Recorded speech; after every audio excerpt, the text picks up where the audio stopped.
Grand Rising, going live on Instagram. Here we are, waiting for the fam to show up.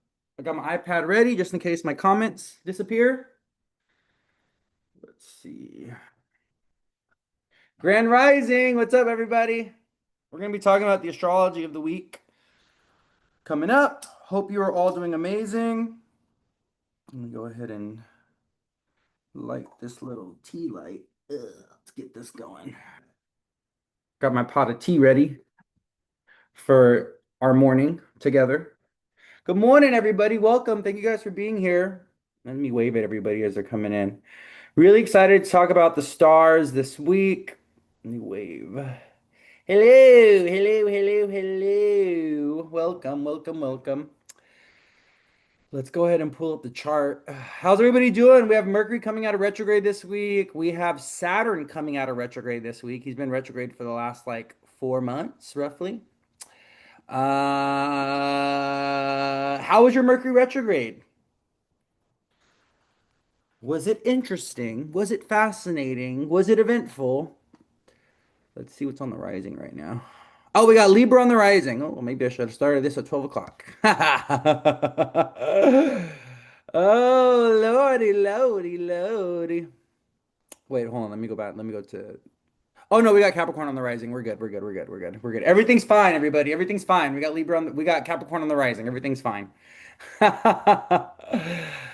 Excited to tap into the astrology of this week with you guys. Now that we got quite a few people here, everybody, thank you for being here. I love you all so much.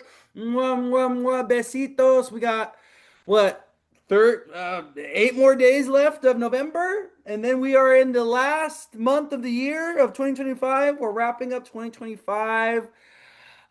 This year, I don't know, my loves. I think this was a little bit of a rough year for a lot of folks. I think this being in 9 years has been a year of endings and a release and closure and also kind of completion. As we enter the last month of the year, I want you guys to reflect on this year. I want you to think about what lessons are you taking with you from this year into next year.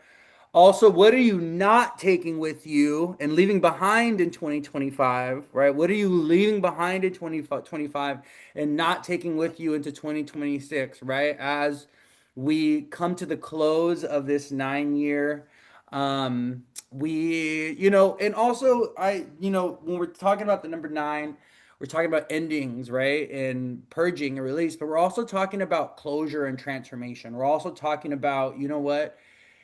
If this situation, this person, this experience, this whatever is not giving me the closure that I need, then I need to obtain that closure or need to find that closure for myself. And I need to get to this place of acceptance that, hey, this is was meant to come to an end, or even there's certain things that are ending that are outside of my control, which is where the acceptance comes in, right?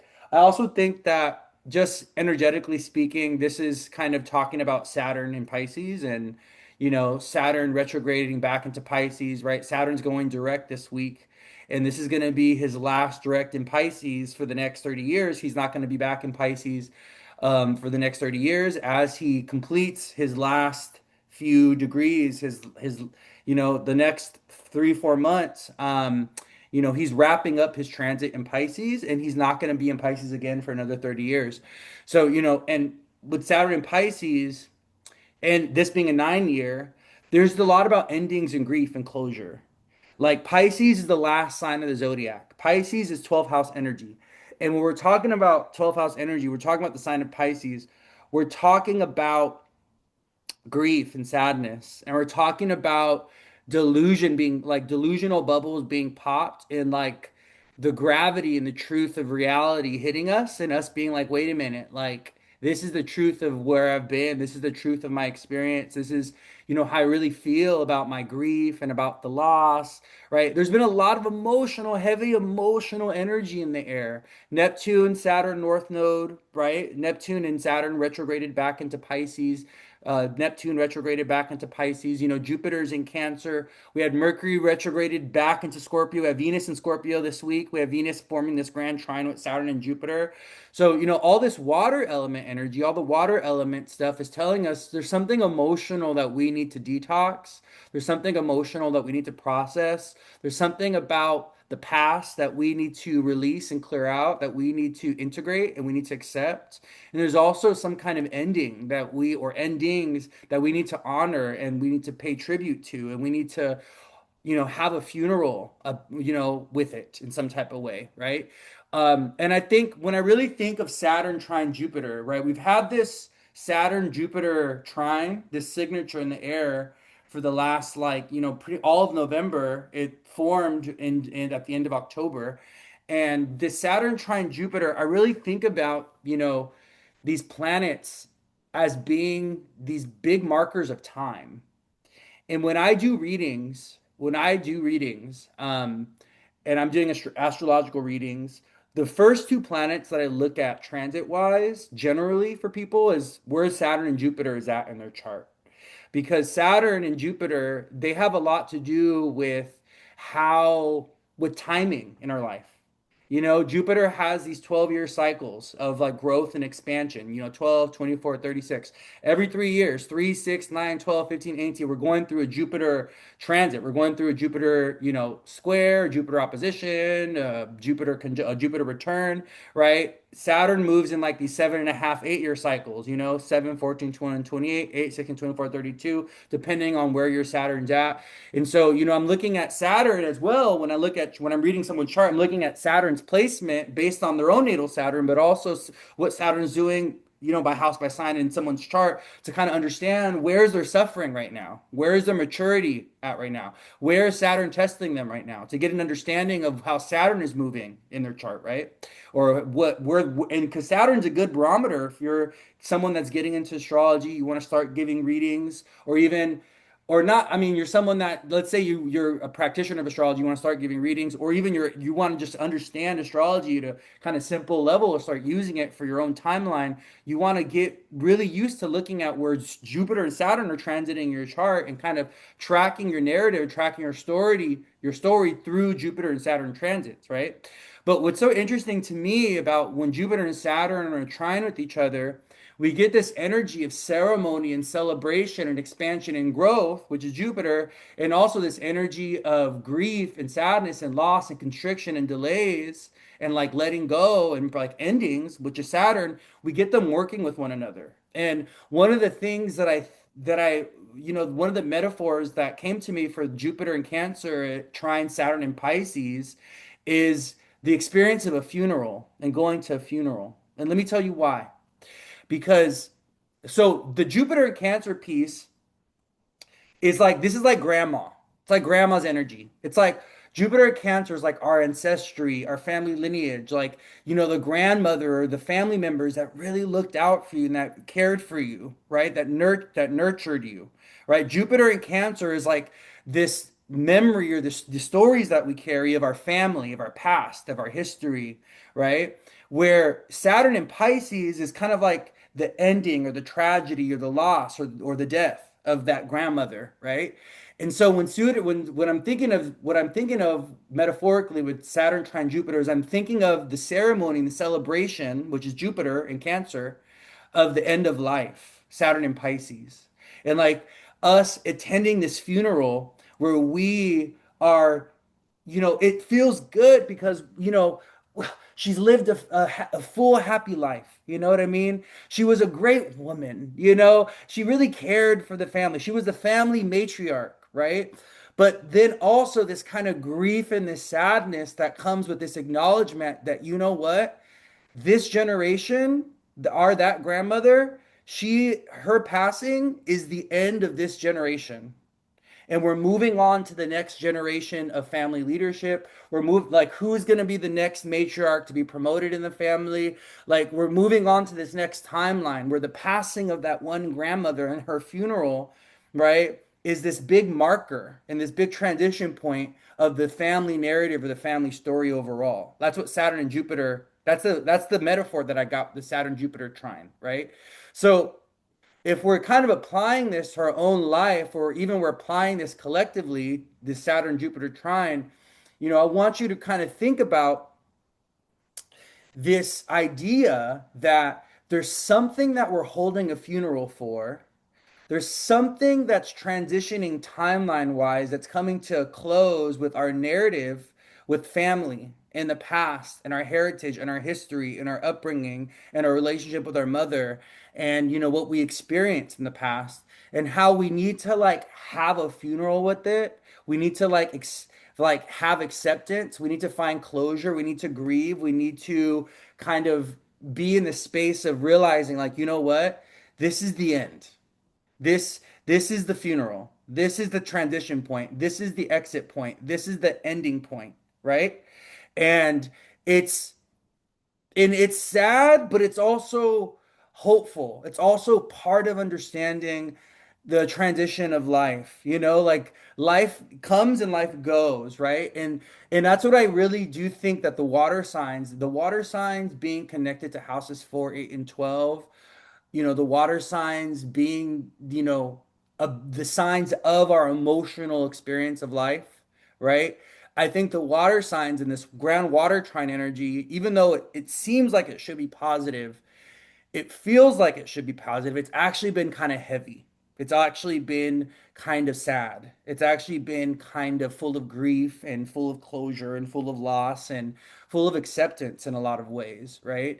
And that's just what we get with the water element. I just think that the water element being connected to houses 4, 8, and 12, the water element really, being speaking to our emotional lived experience as human beings. I think emotions in the realm of emotion um is probably one. It's challenging. It's difficult. You know, and let me. Okay, so this is a down that I'm getting. Okay, this is a down that I'm getting. Let me make sure that I'm recording this. Hold on. I got to make sure I'm recording it on Zoom for YouTube. Um, the down that I'm getting is that the water element isn't necessarily inherently difficult, but it's the time and the place that we're finding ourselves in that doesn't really foster or doesn't really cater to or doesn't really, honor the water element. And I want you to think about this in terms of like humanity and the way that we treat the ocean, the way that we treat the rivers, the way that we treat the lakes, the way that we treat our babies, the way that we treat mothers, the way that we treat women, right? The way that we treat the water element in our relationship with the water element in this timeline for us human beings collectively is very damaged, is very wounded, right? And we can even see that because the water element, with Cancer being, one the part of that triad for the water element, we really see this disconnect with family and with heritage and with culture and with our past, right? Right now in this timeline, especially if you're here in the States. If you're here in the States, a lot of us in the States, we're disconnected and we have wounded ancestry. We're disconnected from our ancestry and we have a woundedness with our ancestry. Because a lot of us here in the States, our ancestors came to the States and they left behind the homeland, the motherland. They left behind, their culture, their heritage in some type of way, right? So we have a woundedness with the water element right now, which is why this grand water trine that we have in the sky, it's difficult and it's hard because, you know, we're having to confront our woundedness with the water element in general collectively right now. Our collective trauma around the oceans and the waterways being sick. Our collective trauma with, mothers and children and the babies. Our collective trauma with us being disconnected from our ancestry and our heritage and our past, right? Like, and even it's so interesting. It's like there's this woundedness with nurturing and with caretaking and with like parenting right now that I think we're having to confront collectively, especially here in the States. Like our experience of being parents is difficult, it's hard, is wounded right now. We don't feel the support from the government. We don't feel the support from community. We don't feel, a lot of people are parenting alone right now, right? And so, especially here in the States, there's like, there's like I feel like there's like a single parent pandemic right now where it's just like, damn, like parents are not feeling support right now. And I think this speaks to the fact that collectively we have a wounded relationship with the water element. We live in a society that's very yang right now. Very yang, very masculine, very hyper masculine. Productivity, work, struggle, power, fighting, individuality. Like we live in a very yang society right now. And so, I think this grand water trine in the sky and this trine between Saturn and Jupiter, but also as these planets in Scorpio have been forming this trine aspect, and we're seeing this week. We have Mercury and Venus forming a trine with Saturn and Jupiter, a grand trine with Saturn and Jupiter. I think what we're having to realize, what we're seeing is just how disconnected. I think this with this water trine, these water trines that have been forming over the last month have been showing us is that we're so disconnected from the water element and we have this wounded relationship with it.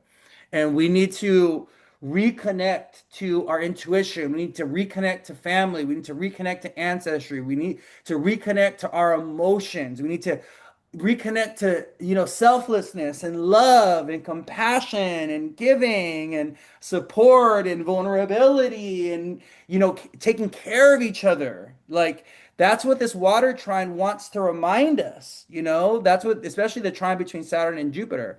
Yeah, someone asked, if the United States is a Cancer. Yeah.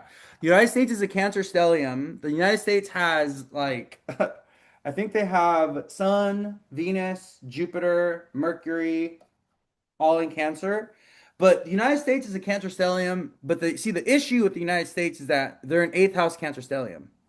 So, as a Sag rising, US is a Sag rising with the eighth house Cancer stellium, we kind of see how the United States kind of emotionally manipulates us, eighth house Cancer things, okay?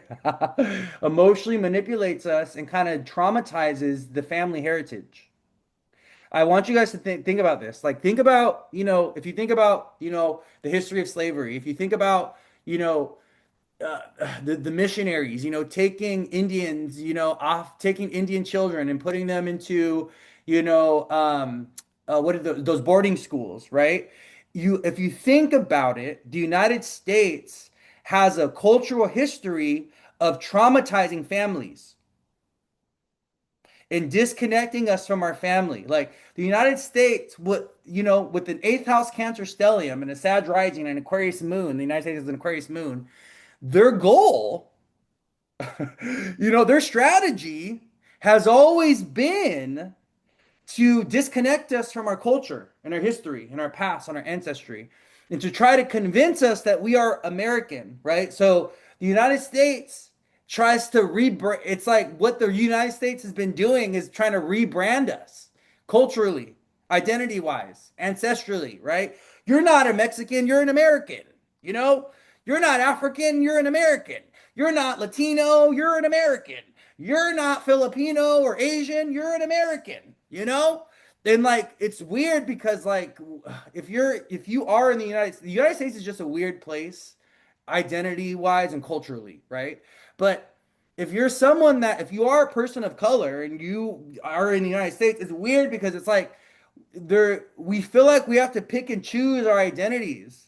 And we feel like, loyalty to the United States is like giving up your ancestral cultural heritage or identity in some type of way. Like they expect us to do that. They're like, "Oh no, like we want you to trade in your connection to your heritage or ancestry for your American identity. If you want to be American, you got to leave this behind and let this go." Right? Like you got to leave behind who you've been. You got to leave behind your Mexican, you got to leave behind your culture. You have to leave behind your culture, your ancestral identity in order to claim this American identity, right? It's like a weird thing. It's a really weird thing to be in the United States, especially if you're a person of color or, like it's a strange thing, okay? And this is one of the things I've noticed, which is so different when I go and travel to other countries, when I go to like Spain or when I go to Portugal, when I go to like these other countries, these people, the communities, they have such a strong connection to their culture. And there's like this unified cultural identity. Like, the Portuguese people are like, "Oh no, we're Portuguese." The French people are like, "Oh no, we're French." Oh, you go to India, Indian people are like, oh no, we're Indian, and there's like this shared cultural identity and there's like this shared cultural story. But that's not so for the United States. That's not so for the United States. You come to the United States, and no matter what city, especially big city, no matter which big city you go to, you have little India, you have little Korea, you have little, you have little Japan or little Tokyo, you have little China, you have Chinatown, you have, little Italy. Every big city you go to, there's all these little cultural pockets of different identities. You know what I mean? And so there is no kind of shared, unified cultural, ancestral, ethnic identity that we have as Americans. And so the politicians, they use this knowledge to take advantage of us and to put us against each other, which is why we're always blaming people of color, we're blaming women, and we're blaming trans people, we're blaming gay people, we're blaming the children. There's always somebody to blame for the United States problems, okay, right? We're always looking for an identity group. We're looking for we're looking for someone or something to blame. And those people are not to blame. Okay, I'll just tell you that right now. Surprise, surprise. Okay, but this is not a political conversation. The reason why we're getting here, the reason why we're talking about this, is because we're talking about this trine between Saturn and Jupiter, and this grand trine that's been forming as the planets have been moving through Scorpio. We had Sun, Mercury move through Scorpio, form a grand trine with Saturn and Jupiter. We have this week. What's so important about this grand trine is, or about the Saturn Jupiter trine, is that Mercury and Venus form the grand trine with Saturn and Jupiter this week. But Mercury, he's gone back into Scorpio. So this is actually Mercury's, I think, third. I think this is, no, actually, no, because Saturn and Jupiter weren't in a trine when he initially passed Scorpio, or when Mercury, before Mercury entered his retrograde. I don't think Saturn and Jupiter were in a trine. Oh no, they were already. I think they were already pretty much they were pretty much in a trine already. So Mercury, even though he started retrograding in Sag, he's moving back to 20 degrees Scorpio this week, and he goes direct this week. Um, on, what is it, Friday? I think it was Saturday I have to take a look. I have to take a look. But I know Saturn and Mercury go direct this week, and Saturn and Mercury are coming out of their retrograde in a grand trine formation with each other, which is so interesting. And Venus in Scorpio, she wraps up in Scorpio this week, but she also forms a grand trine with Saturn and Jupiter. Is it today? I think it's today, maybe. Let's take a look. No, it's not today. It's She forms a grand trine, I think. Is it? And we're looking at 25. Yeah, Wednesday. So we're gonna have Venus in this trine with Saturn and Jupiter Wednesday, Thursday. Mercury's in a grand trine today, I believe, with, yeah, Mercury's at 23. So he actually kind of formed that grand trine with Saturn and Jupiter yesterday.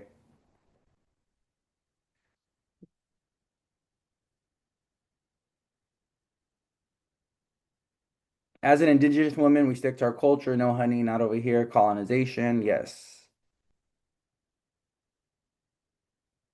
I don't know about that. My own Mexican family says I'm obviously American and not Mexican. That's funny. Well, I think, but the thing is like, same thing with me. Like, I'm American, right? But I'm like Mexican, but, you know, we've been disconnected from our culture, from our ancestry. You know what I mean? Like, I wasn't like, there was doctors that told my mom not to teach me Spanish when I was younger because learning Spanish would make me less American, or it would make it harder for me to adjust to what being an American means. So there's a big part of American culture and the heritage of America is kind of erasing or disconnecting people, erasing people's cultural history or cultural heritage or cultural memory, and disconnecting people from their culture, right?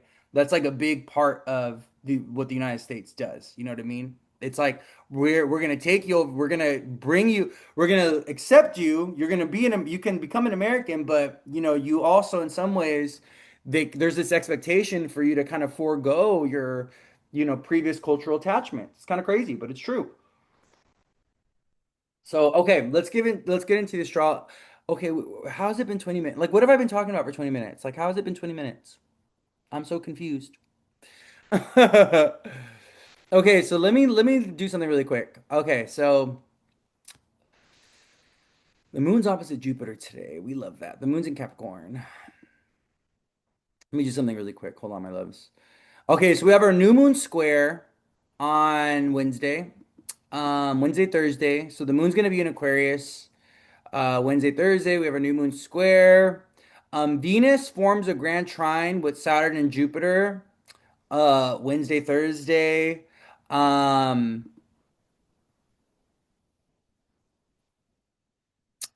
Saturn goes direct to Thursday night, or Saturn goes direct Thursday. So Saturn's been retrograde, so he goes direct Thursday. Okay, hold on. I have to break this down by hours so I can get like,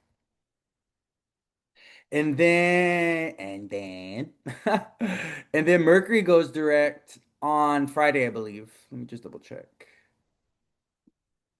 I gotta go by the hours here. Mercury goes direct on Friday. Maybe not. Maybe it's like Friday, like nighttime, Friday evening or something. I think it's like right at yeah, Friday evening. Yeah. Yeah. Around like 10 p.m., Mercury goes direct to 20 degrees Scorpio. So we have Saturn and Mercury going direct this week in a grand trine formation with each other. And actually, Mercury goes direct right as the moon is in Pisces, trining him. So we're going to have Saturn moon conjunct as Mercury goes direct. So we have Mercury go direct on Friday, and then Saturn goes direct on Thursday, and they've been retrograde. Jupiter just went retrograde in Cancer, right? I think Jupiter and Mercury went retrograde around the same time, right? If I'm not mistaken. Let me just double check. Hold on. Yeah. Yeah, yeah, yeah, yeah. Yeah, yeah, yeah, yeah, yeah, yeah, yeah. Yeah, Mercury and Jupiter went retrograde around the same time. That's so interesting.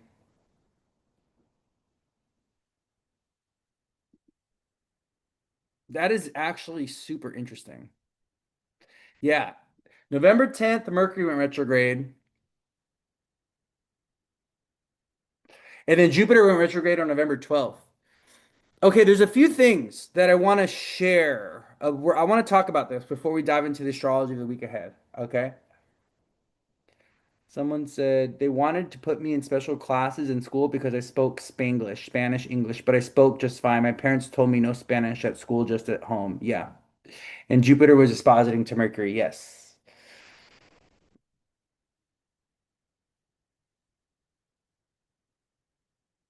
I just got this random message, this random text, like one of those spam texts that said, what did it say? Oh, I want to. It said something about Sally Field. Do you remember what Sally Field said? You guys remember Sally Jesse? Oh no, Sally Jesse Raphael and Sally Field are two different people. Never mind. Okay, so the thing I want. Okay, a few things I want to talk about. Um, Okay, let's kind of break down the Saturn Jupiter trine. Okay, so what I've noticed is there's this 24, 25 degree theme going on with Saturn and Jupiter. Jupiter went back to 24 degrees, started retrograding at 24 degrees, and then Saturn has gone back to 25 degrees, and he's going direct this week at 25 degrees. So 24 and 25 degrees. I want to talk about these degrees real quick. And I want to talk about how this pertains to Saturn and Jupiter and like what this means for us collectively. Okay. Because I got a download about this. So the 25th degree is an Aries degree. It's about initiation. It's about beginnings. It's about going in new directions, charting a new path, charting a new territory, being a pioneer, like starting something new, but doing it in a way that's like rough and difficult. So this is something I want you guys to understand about Aries energy that is different than like as a cardinal sign, that's different than like Cancer and Libra especially. It's like with when we initiate or start something, when Aries energy is involved, or even an Aries degree is involved, it's rough. It's difficult. It's challenging. It's like it can be painful, but it's more so, there's like a breaking away and having to kind of like fight for yourself, having to like, assert yourself, having to like start something new in a way that can possibly come with a little bit of conflict or come with a little bit of tension, because that's what the Aries degrees are about. Aries energy, Aries degrees. It's like we start something, we initiate something, we go in a new direction, but it's Aries energy. So it comes with a fight, it comes with a struggle, it comes with a war, it comes with, some aggression. It comes with you having to assert yourself in some type of way or break away. It could be a little painful. It's not easy, okay? And then the 24th degree, this is a Pisces degree. So the 24th degree is about endings. It's about closure. It's about release. It's about, the end of the end. It's like finality, it's completion. And there's like an element, Pisces, there's an element of grief or sadness or hopelessness around it, or, pop bubbles or delusion, having to wake up to your delusion and your fantasy. Like, wait a minute. Oh, you wake up one day and you realize this is not what you thought it was. Like that. So with Saturn and Jupiter, retrograding and going direct around these like 24, 20, Jupiter started retrograding at 24 degrees, right? Now he's going to be going backwards. He's going to go to 25, right? He's going to go to 25. He's going to go back to 23, 20. He's going to start going to the early degrees of Cancer. He's going to retrograde all back to the early degrees of Cancer, right? Saturn is going direct at 25 degrees, which is an Aries degree, right? Jupiter just started retrograding, but Saturn's going direct, and they're doing it around this like 24, 25 degrees. This kind of tells us that they're kind of passing the baton. Jupiter just started retrograding. Saturn is just going direct. It feels like there's a baton pass between the past and the future in some type of way. Or like endings and loss and grief, 24 degrees, initiating, starting something new, Saturn going direct at 25 degrees. You see what I'm saying? And then Saturn is going into which sign? Aries. Saturn's going direct this week at an Aries degree. He's ingressing into Aries, right? So it feels like Saturn is telling us that we're starting something new with this Saturn direct this week, that we're launching something new, that we're pioneering ourselves and we're building a new foundation and we're going in a new direction. But because Saturn and Mercury are going direct within a few days of one another, within a trine, they're kind of trining each other. Mercury's going direct in a trine with Saturn. Saturn is kind of telling us with his direct this week, in combination with Mercury, Saturn and Mercury kind of telling us, what do you need to change in your day to day? What do you need to change in the minutes of your day? Where do you need to plan? Where do you need to kind of, shift something with your habits, your behaviors, your routines, your job, your mindset, something Mercury? What needs to change Mercury wise, in order for you to bring this kind of new stability, this new foundation, this new structure? Saturn trine Mercury, this grand trine between this trine between Saturn and Mercury, right? And then Jupiter just went retrograde. So even though Saturn and Mercury going direct, Jupiter just went retrograde.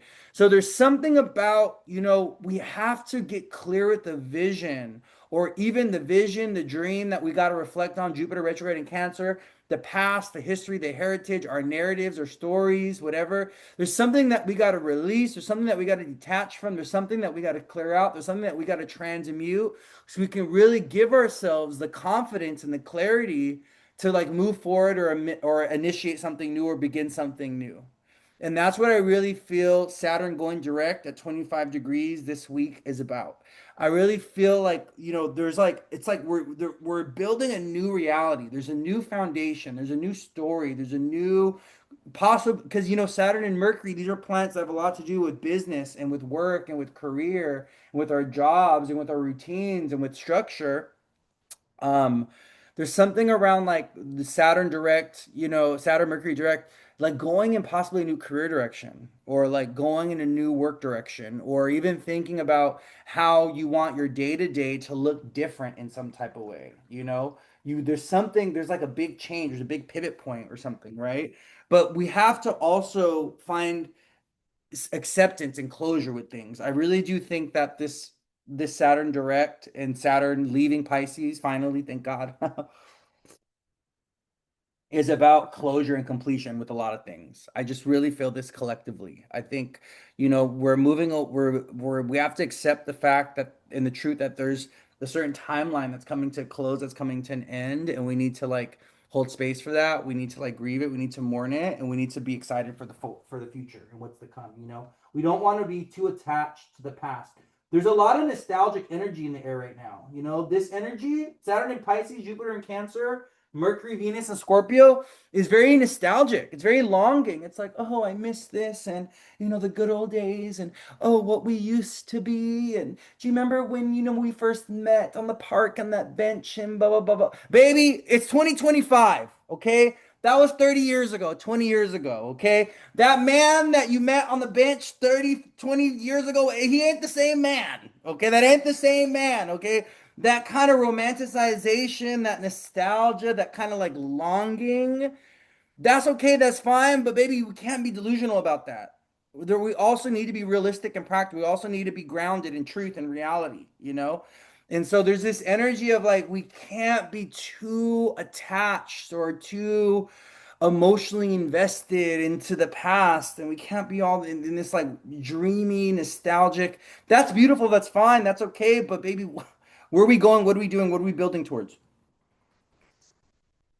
What's the truth and what's the reality of the situation? And really do think Saturn direct in general is about seeing things clearly and about having to get back to our plans and routines and our structure and having to really think about, discipline and self-control and, Saturn and Pisces, bringing truth and reality and groundedness to things that are deceitful, dishonest, not real, unclear. I really do think Venus trine Saturn, as Venus trining Saturn as Saturn goes direct, is about reality checks, especially in the realm of relationships. I really do think that this week, with Venus coming to this trine with Jupiter and Saturn, I think Venus is going through a purification process this week. I think Venus, especially in Scorpio, she's been going through this detoxing. Venus in Scorpio has been detoxing our relationships and showing us a lot about love. And there's been a lot of heavy emotion and a lot of, just sadness. And there's just intense emotions have been stirred up, okay, with Venus and Scorpio around partnerships, around connections, around others. But Venus, as she goes through this trine with Saturn and this forms this grand trine with Saturn and Jupiter this week, she's kind of going through a purification process. And I think Venus trine Saturn is this week, Wednesday, Thursday, is going to be like, are we going to do this or are we not going to do this? Is this connection? Is this romance that I feel? Is this partnership? Is this, gonna stabilize? Is this going to, is this gonna evolve into commitment? Is this gonna, evolve into something that's more grounded or more realistic or more practical or that's actually like real, right? Or is it not? You know what I mean? Because I just feel like Venus and Scorpio this week, her wrapping up her transit in Scorpio this week, she forms this grand trine with Saturn and Jupiter. She hits a conjunction with Mercury. She's actually conjunct Mercury like today, I believe. Let me see. Monday. Yeah, she's conjunct Mercury today. Yeah, Venus and Mercury kind of they talk to each other today. They make a pass with one another. So Mercury's gonna go behind Venus, and Venus pulls ahead of Mercury because Mercury's going backwards to complete his retrograde, and then Venus is moving forwards, right? So Venus and Mercury kind of they have a communication exchange today. And then that leads us into our Venus grand trine with Saturn and Jupiter by Wednesday, Thursday. And then guess what Venus does? Before she exits Scorpio, she forms an opposition with Uranus. So, we had that new moon that was at 28 degrees, um, opposing Uranus, right? And then Venus, she goes to 28 degrees on Saturday. Yeah, 28 degrees opposing Uranus on Saturday, November 29th, before she ingresses into Sagittarius by Sunday evening. So Venus is really, she's doing a lot this week. Venus is kind of going through a lot this week. Um, Looking at the stars. So this kind of tells me a few things. I think relationships and partnerships are going to be a big focus this week, but I think they're going to feel very unsteady, unstable. Okay. I think relationships are either going to come into alignment this week and there's going to be like a liberation or a realization point or like a wow, like this is really what it is. I really like you. I really see you. I want to commit to you. I want to go deeper. Venus and Scorpio, trine Jupiter, trine Saturn. I want to go deeper. Or like, wait a minute, this is not what I thought it was. A wake up call, reality check. Wait a minute, I thought this was this, but it's not. You're not ready. Blah blah blah blah blah. Whatever, whatever. I don't know. It just feels like, and then because Venus, that opposition to Uranus that she's gonna make when she hits that new moon point, because Venus this weekend, right? She's going to get to like that 28, 29 degrees opposing Uranus and Taurus. And that's where our new moon was at. So there's a new moon activation this weekend with Venus involved that has a lot to do with, we're either initiating or starting something new. New moon in Scorpio opposite Uranus, and this could be like initiating or starting something new that's unconventional, or even partnering with someone, or even working with somebody, or business partnership, or even opportunity that's like different or new, that's outside of your comfort zone. So this can be like, oh, you're entering a career field that you've never worked in before, and it's like totally foreign and totally new to you. And you're like, wait a minute, this is weird. This is strange. Like, I never saw myself doing this, but here you are, ready to start working at, I don't know why, but working at a funeral home came to me. That is so weird. You're like, I've never worked around death before, but here we go. We're gonna give our hand at it. I've never embalmed a body before, but here we go. It's time to start new things, try new things, right? So there could be something around. This doesn't have to be partnership or relationship related. This could also be money, finances, career related, where we're starting something new, or we're committing to something, or we're initiating something that's like totally outside of the norm. That's totally different, right? But I also do think, Venus and Scorpio opposite Uranus and Taurus is a very, very big breakup transit, you know? I think Venus, even trine Saturn, can be a commitment transit, but that could also be like a breakup transit, because the truth and the reality and the gravity of the situation or of the relationships hits us, and we're like, wait a minute, this isn't what I want for myself. This isn't the future I imagine for myself. This isn't what I want to build for myself, right? So this is definitely someone said that they would totally work at a funeral home. I would too. I wouldn't mind. I'm a Scorpio stellium, so I wouldn't mind working at a funeral home. I'd be one of those people that was like, I feel like I would be really good at like selling plots of land, and I also feel like I'd be really good at like planning the funeral with the family members, like kind of, oh, does she like roses? Does she like petunias? You know what I mean? Like kind of talking about the person that passed away and really making it about them. And I'm intuitive and I'm psychic as well, so I'd be giving them messages from their dearly beloved, like, oh, she's showing me like a flower printed dress. Are you guys gonna be giving her, is she gonna be wearing her favorite flower printed dress? And they're like, oh my God, you're so amazing. You're so psychic. How did you know that? Yeah, that would be me. That would be me. Also, let me tell you something. We're gonna get back to the talk about Venus and Scorpio, but one of the things I've realized, and you guys may resonate with this, when you're incredibly psychic and empathic and intuitive like myself, you need to be extra mindful of the people that you surround yourself with. Okay, I cannot express this enough. This is okay. This is what I've learned. I've learned this in the last like few months. The people that I connect to day, like they either it energetically boost me up and make me feel good, or they like drain me and exhaust me. And I have to be so mindful, extra careful of who I let into my energetic field, especially daily, because I don't even realize it until after the fact usually, but one person's energy can really fuck me up, dude. Can really throw me off my game to the point to where my whole day-to-day life is being impacted negatively if I'm not connecting to the correct people daily. Like this, I cannot tell you how important this is. And like for me, being a Pisces rising and a Scorpio stellium and a Capricorn moon and being a Neptune person, I'm a Neptunian person. On top of the Pisces rising, I have a lot of Neptune in my chart. Like I need isolation and lonely. I need like not loneliness, but I need like alone time. I need isolation and I need to be in my own energy and I need to keep it very simple and very pure in order for me to be like good. In order for me to like feel good and be peaceful, in order for me to be feel like just be good. And what I've noticed is like even when I start to feel a lack of peace or contentment in my life, it's usually because of someone that I'm connecting to daily. And the other thing is, I don't even have to be connecting with them daily, but me having that energetic cord with them, and if they're living a life of chaos and destruction and anxiety and paranoia and anxiousness and confusion, that me being connected to them energetically through a cord, it starts to fuck me up. It starts to mess me up.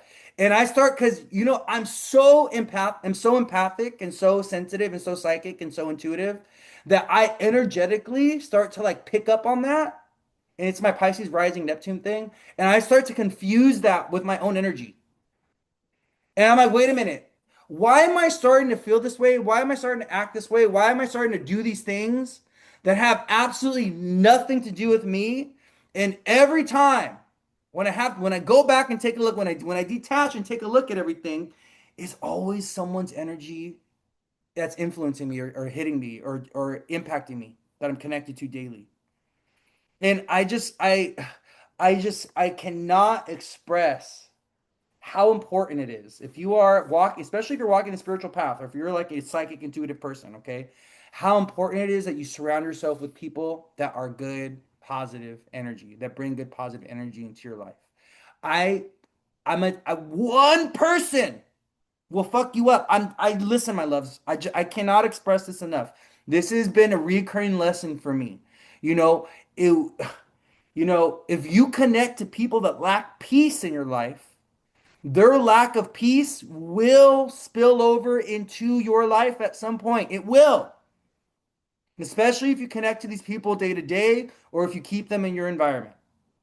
Okay? Their lack of clarity is going to fuck up your life energetically. It is going to come into your life and it's going to get you all off kilter. Okay? Their lack of honesty, their lack of integrity, their lack of truth. If you are someone that lives through truth, through integrity, through peace, through love, if you surround yourself or you connect with people that or connect with someone that has that energy daily where they don't lack peace, they lack truth, they lack integrity, they lack forthrightness, they lack stability in a way, right? And I'm not even talking about like stability in the outside world. I'm talking about like just emotional, mental, personal stability, just like being consistency of character. Okay, I'm talking about consistency of character. If you invite those energies into your life and you connect with those people daily, they're gonna throw you off balance. They're gonna fuck you up. I cannot tell. This has been a reoccurring lesson. The universe is like, Louie, when are you gonna learn? When are you gonna learn? When are you gonna learn? Like, you can love these people from afar. You can care for them from afar. You can support them from afar. But daily, inviting them into your energy, living with them, hanging out with them, mm-mm. You just can't. You just can't because they're not at your vibration. They're not at your frequency. They don't have the same values as you. They don't live life the same way that you do. They don't have the same lifestyle as you. They don't have, the energy mismatch. It just creates this dissonance and it's just not healthy. It's not good. And I've really been having to come home to myself, like because it's crazy. You don't realize it, and it happens very slowly. Compassion can also, yeah, and compassion is a very, you gotta be careful with who you give your compassion to. I don't want to say that, but it's the truth because sometimes compassion is blinding. Oh my gosh, you guys, there's been a lot of things that I've been learning with all this water sign, all this like Pisces, Scorpio, Cancer energy in the air. There's been a lot of stuff that I've been learning about emotional exchange and emotional intimacy and connection. And one of the things I've learned about compassion is that compassion can be blinding. Mm, mm. Your compassion, your empathy, your love for someone can blind you to the truth of who someone is. And it can actually make you too soft to the point where you're not holding people accountable. You're not actually like your compassion is kind of, it becomes enabling a lot of times. So there are bad habits and bad character and bad behavior. They're continuing to do the bad ish, and you're like, oh, well, I feel bad for them. They had a bad childhood. They're having it rough. And so we start to enable the bad habits, the bad behaviors. We permit the poor character.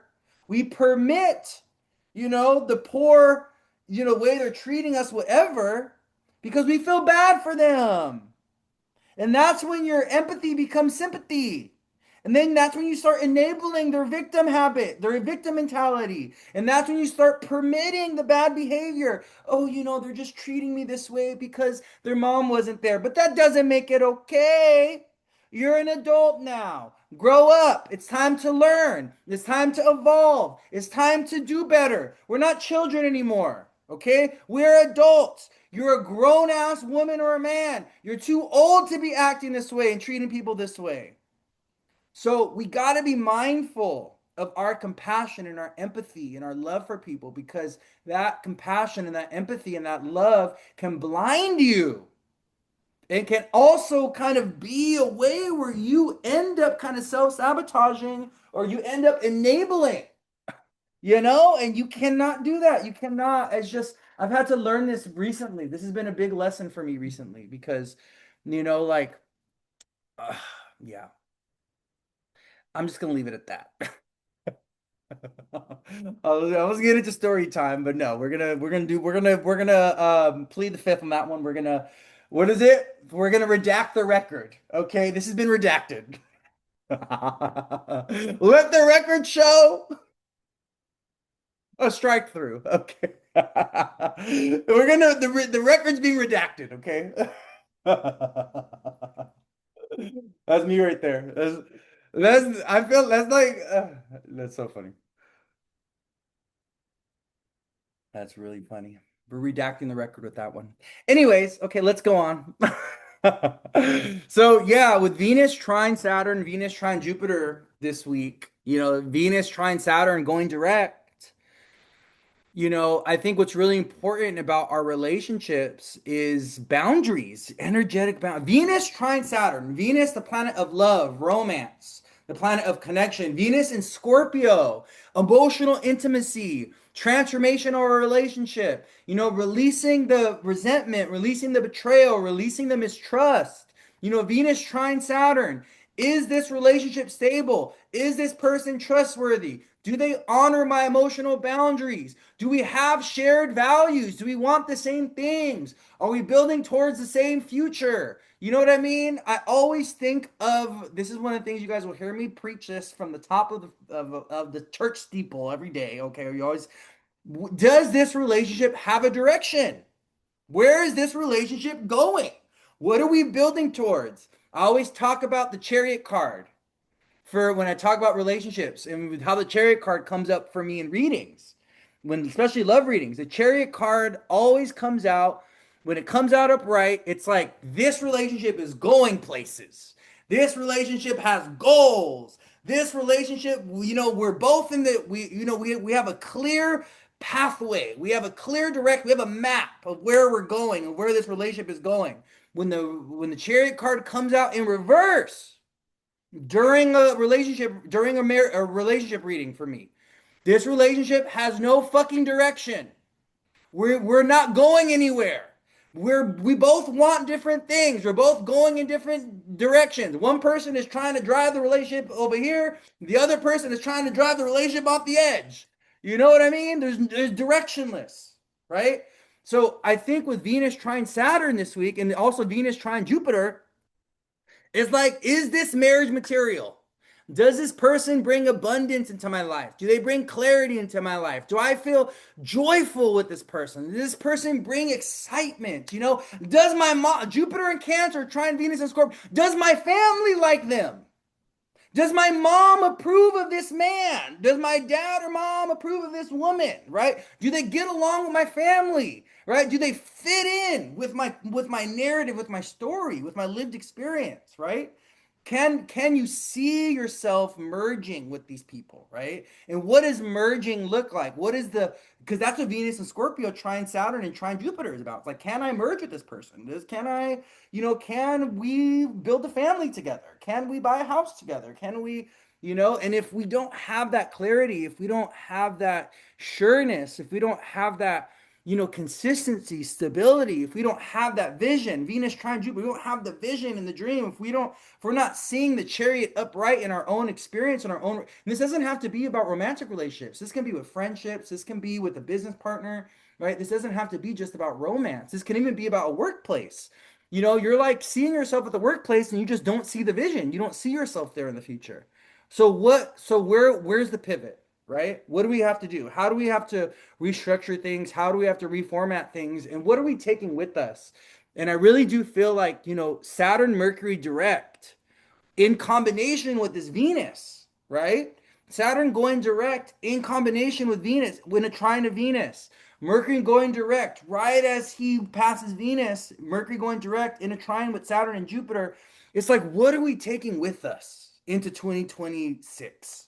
What are we taking with us into December? It's like, I think the Saturn and Mercury retrograde, this Mercury retrograde over the last 3 weeks, with the Saturn retrograde that we've been dealing with for the last like 4 months, it's really been about like the reflection piece and the reassessment piece.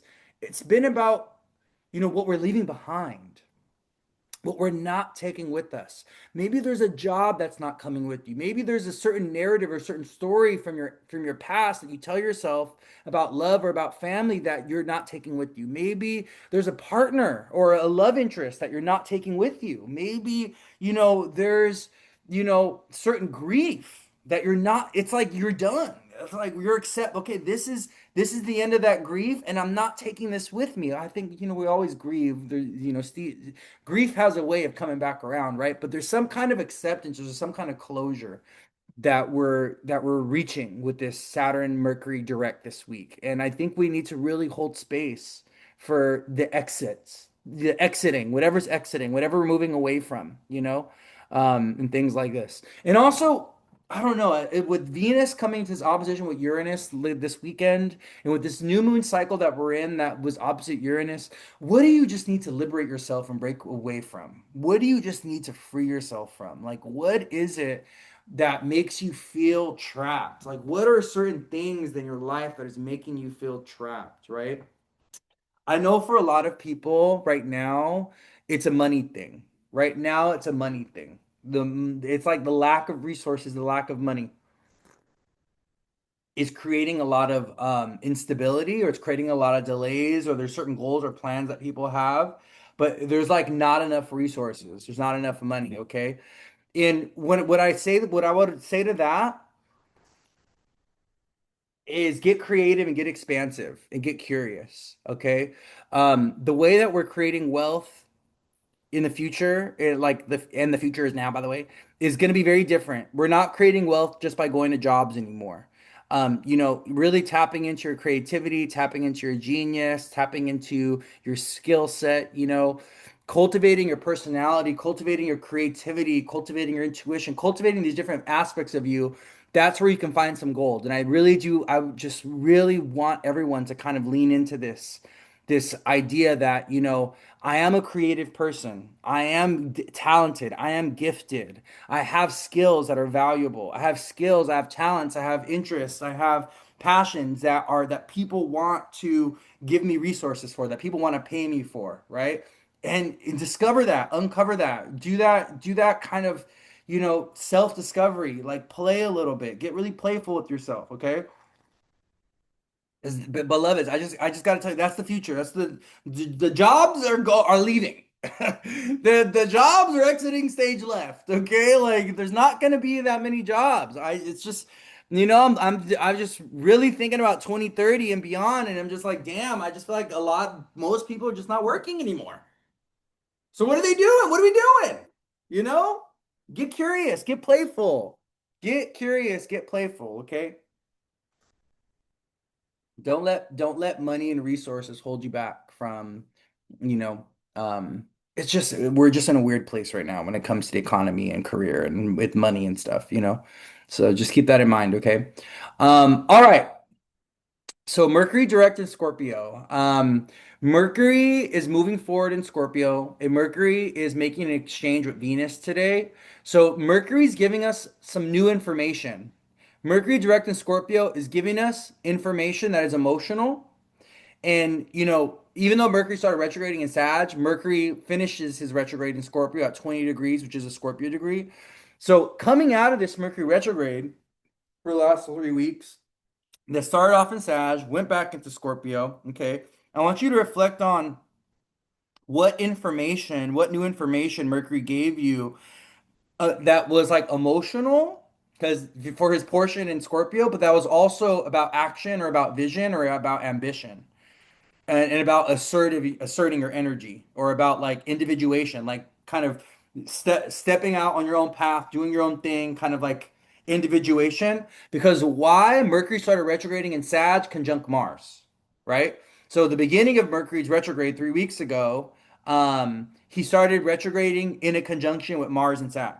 So that Mercury retrograde Mars and Sag period, the beginning of Mercury retrograde was more about assertiveness and about, uncomfortable communication and about, okay, if you have this vision or this goal, this dream, how do you need to reach? How do you need to be a little bit more ambitious? How do you need to expand or grow, right? But Mercury, once he went back into Scorpio, this became about emotional information. This became about intimacy and trust and truth and the past and, the things that we've kind of mentally invested in, right?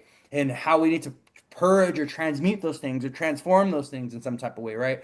But I just got this download right now of Mercury giving us information that was hidden before, or giving us information while he's been in Scorpio the last few weeks, or the last like week and a half, 2 weeks, um, giving us information that we've been denying or that we've been unwilling to see, or even giving us information that's secret.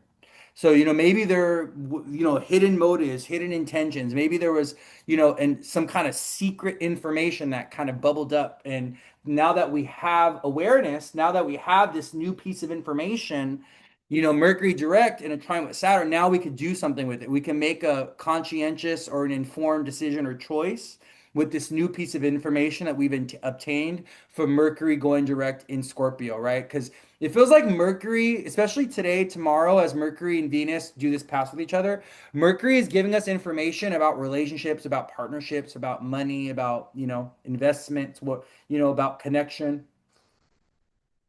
This is where Mercury's giving us information this week, the last of his Mercury retrograde before he goes direct, right?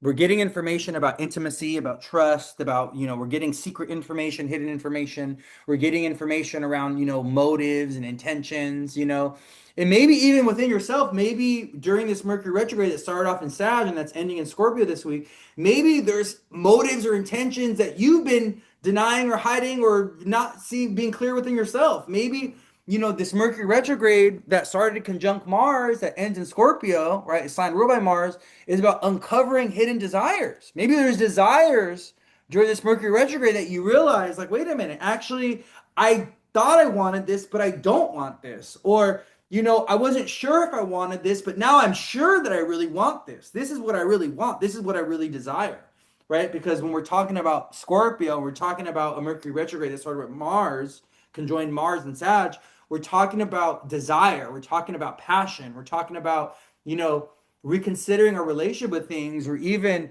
reflecting on our relationship with things that we're passionate about, with things that we desire, with things that, you know, that make us feel inspired or motivated, that excite us, right? The things that make us feel passionate, right? There's like been an uncovery, a rediscovery maybe of passions or desires, maybe. Maybe some of y'all, Mercury retrograde with Venus, you know, Mercury conjoining Venus today, tomorrow. Maybe some of y'all are going back to a lover of the past. Maybe this is about rediscovering passion with old love, old romance. It's been a big theme. There's been a lot of not just exes, but also I have a best friend who, this girl that, you know, she was always into in high school, they recently reconnected. And they're like, you know, doing this like romance thing, and they're doing this, you know. And so maybe this is about, you know, reconnecting to people from the past, like way back in the past, where there was passion or there was a possibility of it, but it was just a timing thing, and it never came to fruition, or it never fully manifested. And so there's a rediscovery of passion of things for the past, right? Also, another thing I've noticed is that with this energy, this Mercury retrograde in ending in Scorpio, and during this Mercury retrograde that started off in Sag with Mars and moved back to Scorpio, reconnecting to like our creative or our expressive passion. So I've noticed that there's been a lot of people going back to like music, or going back to art, or going back to dance, or going back to things of their youth, that made them feel good, or that were like an expression of creativity, or that were like a vessel for their emotion, or a channel for their emotion. So it's like, oh yeah, music is where you channel your emotions, dance is where you channel your emotions, you know, singing, you know, art, painting, writing, whatever. You know, there's this element of going back to those things that were a good, healthy like healthy emotional channel, right? Hi, my love, welcome. So yeah, so you know, as we're coming out of this Mercury retrograde in Scorpio, um, I think we need to, there's an invitation to kind of go back to the things that bring us passion and desire, but also to be cautious of the things that are toxic, right? Because you know, there can be a temptation with with Mercury going direct in Scorpio and Venus wrapping up in Scorpio this week. There could be a temptation to go back to things that are unhealthy or toxic, or things that we desire that seem alluring or that seem attractive, but are not healthy. They're not actually good for us. They're a little toxic, you know, they're more an expression of trauma, right? So we're going back to the things that are, it's like, you know, we're trauma bonded with those things, or those, we go back to those things because they're the way that we cope, right? The way that we escape. Coping and escaping are very much, you know, water sign things. Okay, I hate to say it, but yeah, the water signs, you know, 12th house, fourth house, eighth house energy, right? Scorpio, Cancer, Pisces. You know, what some of the shadows of the water element are escapism, are avoidance, are you know, you know, relishing in our trauma, relishing in our nostalgia, you know, like just relishing in things that once were, or fantasizing about things that could be, but not being present, not being in the now, not being honest with the self, right? Also, oh my God, you guys, I want to share this idea with you guys because this came to me yesterday. Well, this has actually been something that's been coming up for a few weeks, but it came up in conversation with a friend, and I want to share it with you guys, because it's so important. Our emotions many times will lead us astray, and our emotions are not honest or not truthful. Sometimes our emotions are dishonest, and they're lying to us about an experience, or about a scenario, or about a person. This is very important, okay? Because we give so much power to our emotions, and we tend to accept what our emotions tell us. So if our emotions tell us, oh, I love this person, we tend to just accept it and not question it and not be like, okay, my emotional body is telling me that I love this person, but what is that actually coming from? What is that rooted in, right? It's really important to understand that your emotions can be manipulated by others. Your emotions can lead you astray. Your emotions can be something that actually confuses you or that actually gives you untruth around a certain experience or around a person. And you can't be so trusting with what you feel. And you can't just be so willing to accept your feelings for something or someone. You got to get to the root of those emotions because what you'll realize is that a lot of the emotions that you're feeling are actually self-generated.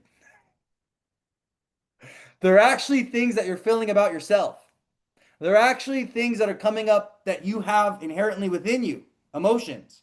But they're and the outside person, their outside thing is triggering an emotional response within you, but that emotion isn't necessarily attached to the external person or the thing that's triggering them. Does this make sense?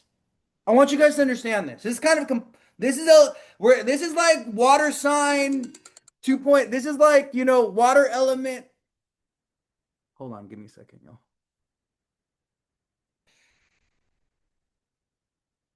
This is this is like water element, water sign. We're kind of like, you know, uh, it's like 2.0, okay? Because exactly, look what Two Feather said. She says, a lot of times you love who you got to be around that person, but it's not even them. Exactly. Most of the time, what you're feeling when you are in a romantic connection with someone is you're feeling the love that you have for yourself or the love that you desire to receive, or it's your own emotional energy that you're experiencing. And it's actually not what the other person is giving you. It's not your emotional exchange or your emotional experience of the other person. It's just they're activating and they're triggering emotions that you inherently have within you that you have for yourself. Okay. So it's be very careful and be very discerning with your emotions so that you don't give them so much power and you don't let them lead you astray and you don't let them convince you into believing that you can only feel this type of way for this person because of this person, because you have that emotional capacity, you have that emotional energy inherently within you, and there are many other people that can initiate or that can evoke that energy, that emotion within you, not just that one person. So we tend to give so much emotional power, so much of our emotional power over to others because we convince ourselves that this is the only person, this is the only thing, this is the only whatever that can make me feel this way. When the truth and the reality is that there are many other various people, places, things, whatevers that can make you feel that thing because you have that emotion available to you inherently within you. Does this make sense? I know I'm using my preacher voice right now, but the way that I'm explaining this, the way I'm kind of, the reason why I'm like using this voice or I'm explaining it in this way is because this is a way that I can like translate it to make it make sense for you guys. Because a lot of times we are not emotionally aware of what's happening with our own emotional processes. But the more that we kind of learn to experience our emotion, the more that we learn the process of emotion from the beginning and the initiation of the feeling to the ending of and the release of the emotion, the more that we understand it, the more that we can hold power over our emotions, and the more that we can channel them and we can experience them in a way that is empowering and not disempowering, right? Because the thing is emotions carry so much power and they're so beautiful, right? And we give our emotional power and we give over our emotional integrity to people that are emotionally irresponsible and emotionally negligent. And we tend to think that in order for me to feel this way, to feel good, to feel joyous, to feel happy, right? We need this external stimuli. I need this person. I need this habit. I need this job. I need this whatever in order for me to feel good, right? But that's not the truth. You have that emotional capacity. You have that emotional personal availability within you inherently. You have it there for you, right? And those emotions that you are feeling, my love, I promise you, they're not attached or because of that person, that place, that thing outside of you. You have that emotional capacity within you available to you already. You have that love. You have that joy. You have that peace. You have that contentment. It's there within you. You have it. Okay? And you don't need someone outside of you. You don't need that relationship. You don't need that person. You don't need that thing to make you feel that way. You have that within you. Okay? Very important. This is what the King of Cups teaches us. This is what the King of Cups teaches us. Emotional mastery. Even when the waters are crazy and wild and unstable and whatever, we are able to stand on a rock in the middle of a storm and be like, I'm grounded, I'm stable. Because why? We understand that our emotional power and our emotional sovereignty is important and that we maintain emotional sovereignty. I think this is super important. I think the realm of emotion is probably one of the most unexplored things. And once we really learn to master our own emotional process, and once we learn what emotions are actually what they are and what they're about, right? We no longer get pulled into into the tides. We no longer feel overwhelmed or like we're drowning in emotion and feeling. We know, okay, this is something that's within me. This person is triggering this certain something. This emotion is being evoked by this situation or by this circumstance or by this person. This emotion is already inherently within me, though. This is just an external stimuli triggering the emotion. And now I can allow myself to feel it and experience it, and I can move through it. And now I can like let it go, right? Because the truth of the matter is, emotions are not meant to be held on to. They're not. And they're not going to be held on to, right? The planet of emotion is the moon. And what is the fastest moving planet? Faster than even Mercury. What planet changes signs every 2.5 days? The moon. Therefore, what elemental energy actually changes and moves the fastest, other than fire? Water. Our emotions, our emotional body. Our emotions are always in a state of flux, are always in a state of change. The reason why emotion is meant to move, think about it, my loves. Think about the metaphor of water. Water is emotion. When water stagnates, what happens? It gets toxic. This is why the moon is fallen in Scorpio, a water sign that is what? Fixed. Fixed. It doesn't move, right?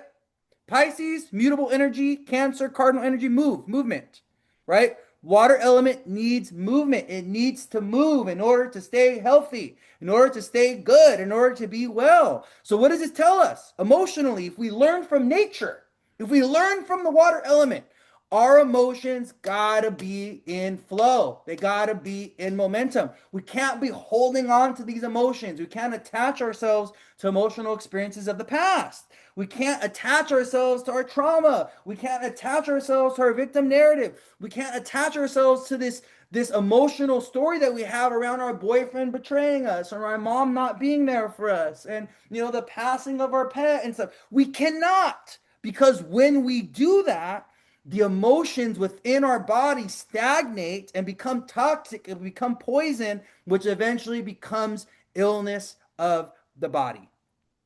And this is especially important for women. I cannot tell you how important it is if you are a woman, especially, and you have a womb, because what makes you a woman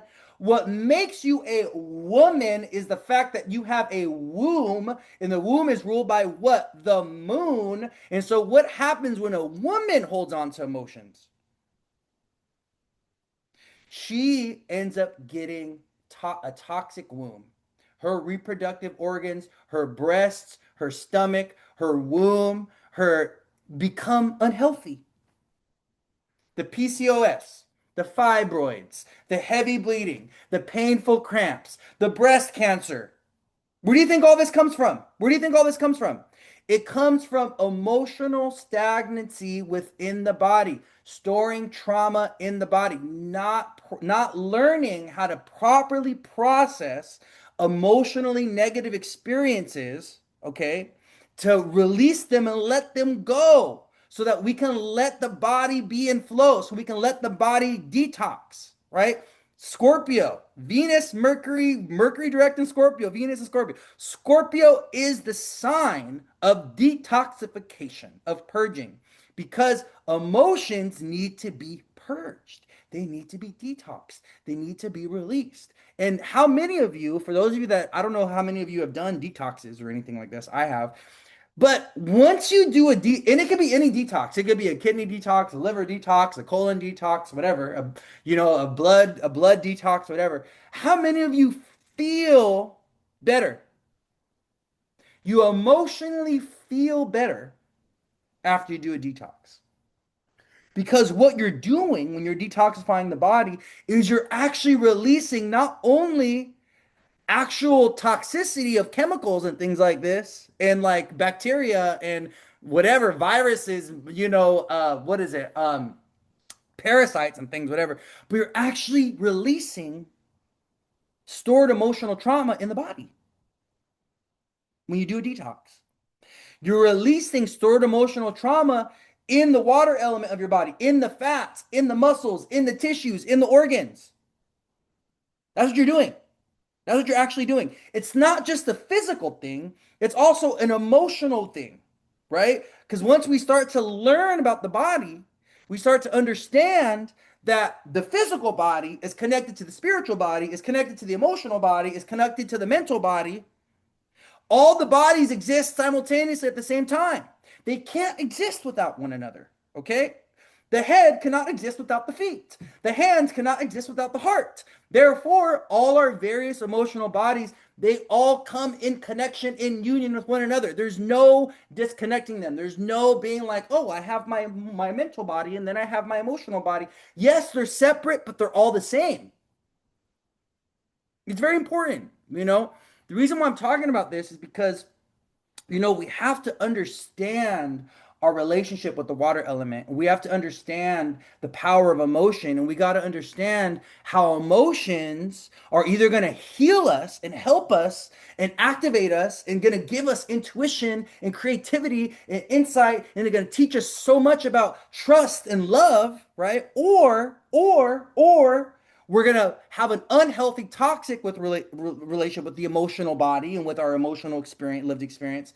And we're always going to be sad. We're always going to be depressed. We're going to have fibroids. We're going to have cysts. We're going to be ill in the body because why? We haven't learned how to emotionally process things. We haven't learned how to experience life in an emotionally healthy way. We don't know what to do with our emotions. And we have to learn. That's what all this energy has been teaching us. This is why Saturn is in Pisces with Neptune in the North Node. This is why Jupiter's in Cancer right now. This is why Venus is in this Grand Trine with Jupiter and Saturn. This is why Mercury's going direct in a trine with Saturn and Jupiter, in this Grand Trine with Saturn and Jupiter. Because what we're learning about right now is the emotional experience of life. And we're learning about sadness and grief and loss, but we're also learning about unconditional love and trust and vulnerability. There's been a lot of emotional lessons. But the thing is, at the end of the day, you have to learn how to emotionally integrate your lived experience. You have to. Every element, you have to learn how to harness every element. We are the magicians. This is what we're here learning, my loves. Where's my tarot? Yeah, I'll just use my Terramucha deck. We are the magicians. Surprise, surprise. Little did you know. Let me show you the magician card. Where's it at? Surprise, surprise. You're here to learn to master every element, my love.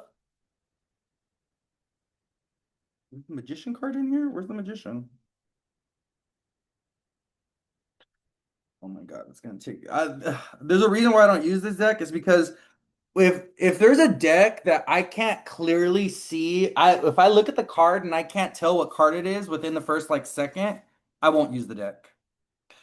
It's gotta because I don't have time to be sitting here guessing what card is this, what card. No, like it's gotta be so clear. I love this deck. I think it's beautiful, but I can't use a deck where I have to kind of guess or figure out what card it is.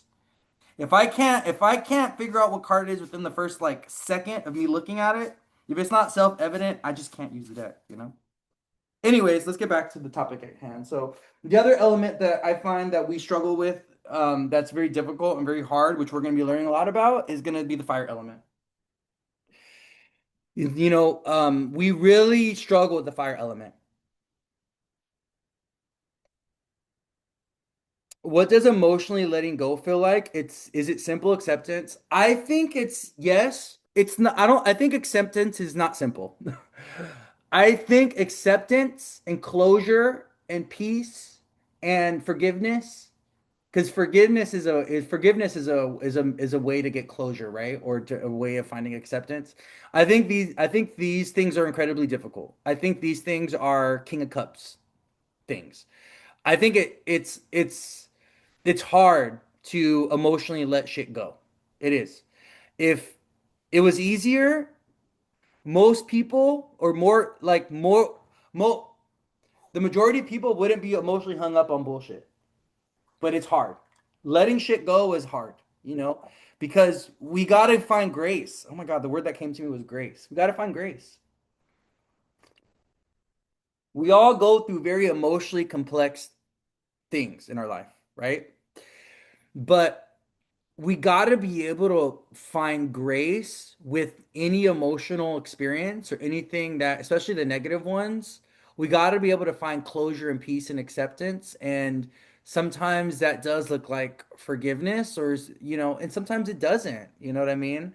I've been thinking a lot about, forgiveness as a virtue. And I think, it can be really, really hard to forgive. But let me tell you one thing that forgiveness does is it gives you peace.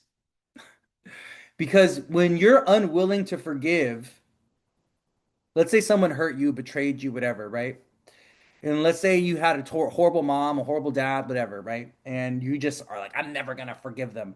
But you know what that says? When you say, I'm not gonna forgive them, it's because you're still holding on to the pain. Once you are able to get to a place where within yourself you're able to forgive somebody or accept an experience, an emotional experience that left you hurt, that's when you know you've healed from it, and that's when you know you've fully let it go. You're not holding on to any negative emotional energy for it or towards it anymore. Because when you are unwilling to forgive, what you're saying, what the reason being is because you're still attached to the woundedness. Because forgiveness requires you to offer up your woundedness as sacrifice. So forgiveness requires you to be like, you know what? This wound, this thing that hurt me, I'm letting it go. I'm giving it to God. I'm giving it up. I don't want to hold on to this anymore. I don't want to identify with this anymore. I don't want to carry this trauma, this pain, this woundedness anymore. So I want to give it up. I want to let it go. And so when you do that, you don't have any emotional attachment with it anymore. That's where forgiveness becomes possible. Because then you're like, well, I can just forgive. I'm going to forgive this person because I want to let my emotional attachment to this woundedness go, right? So that's where forgiveness doesn't even become a thing anymore when you're in that place with that woundedness. Because you're not like, like I'm not going to forgive that person. You're not attached to the hurt or the wounded. You get to a place of, it's not like carelessness, but it's a place of this hurt me, but it's not relevant anymore. It doesn't matter anymore. It's not important anymore. It's not hurting me anymore. You know? Grace, I think grace, someone asked me, what does grace mean? Grace means multiple things.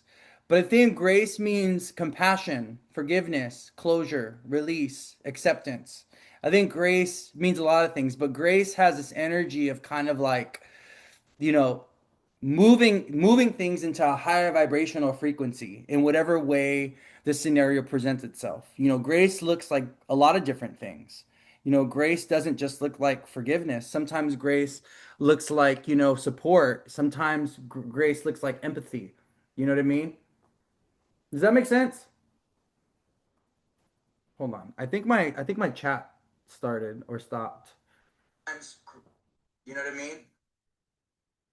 Oh, okay, there we go. Yeah, my chat, yeah, cut out. Okay. I had to go live on it's all just attachment. Yeah, thank you for sharing that. Yeah, it's all detachment. Yeah, it's all detachment.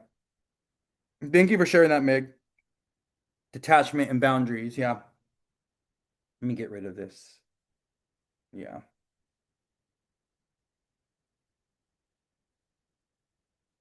Yeah, and yeah, I love that quote that someone said. True wisdom is forgiving and forgetting. That's from the old man in Frankenstein. And I really do believe it's you know, forgiving and forgetting and letting go of emotional experiences of the past, letting go of things of the past, that process of letting go, it's essential. It's healthy. It's super good to do it. It's a good practice. There's actually a book called The Art of Letting Go. And in Qigong, there's actual physical practices that they do where there's like letting go, like they do this thing in Qigong where you sit on a chair and you kind of run your hands over your whole body, you go all the way down to your feet, and then you like and this is like how you let shit go. It's like you kind of just like do this energetic process with your body where you're just pushing shit down out of your feet and you're just like letting it go. And it's like a physical experience. It's like a physical practice of like letting go of emotional things, right? And I also think like, we need to figure out what our own process and our own method of closure and release is. And the better that we get at letting shit go, the more that we invite new energy, new opportunity into our life.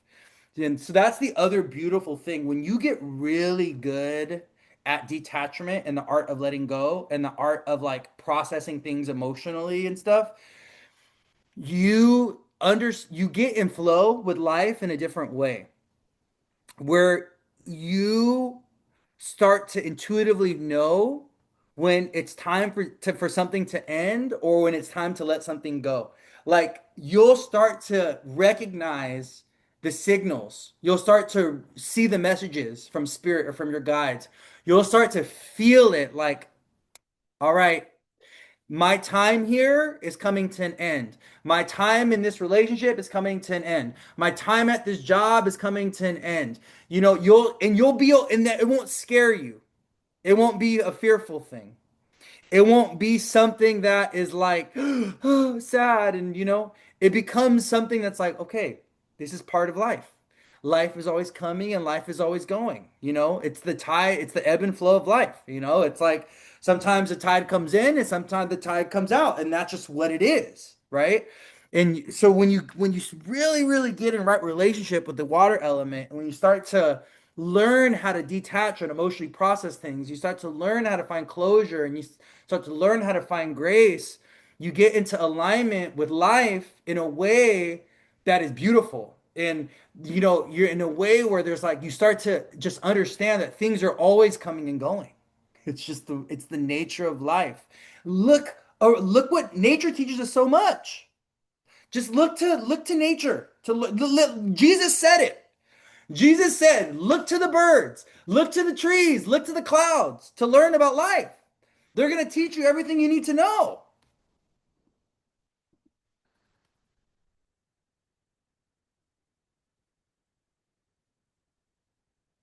Look at this. And if we look at nature, hold on. If you look at nature, what is nature always doing? Nature is always birthing and dying.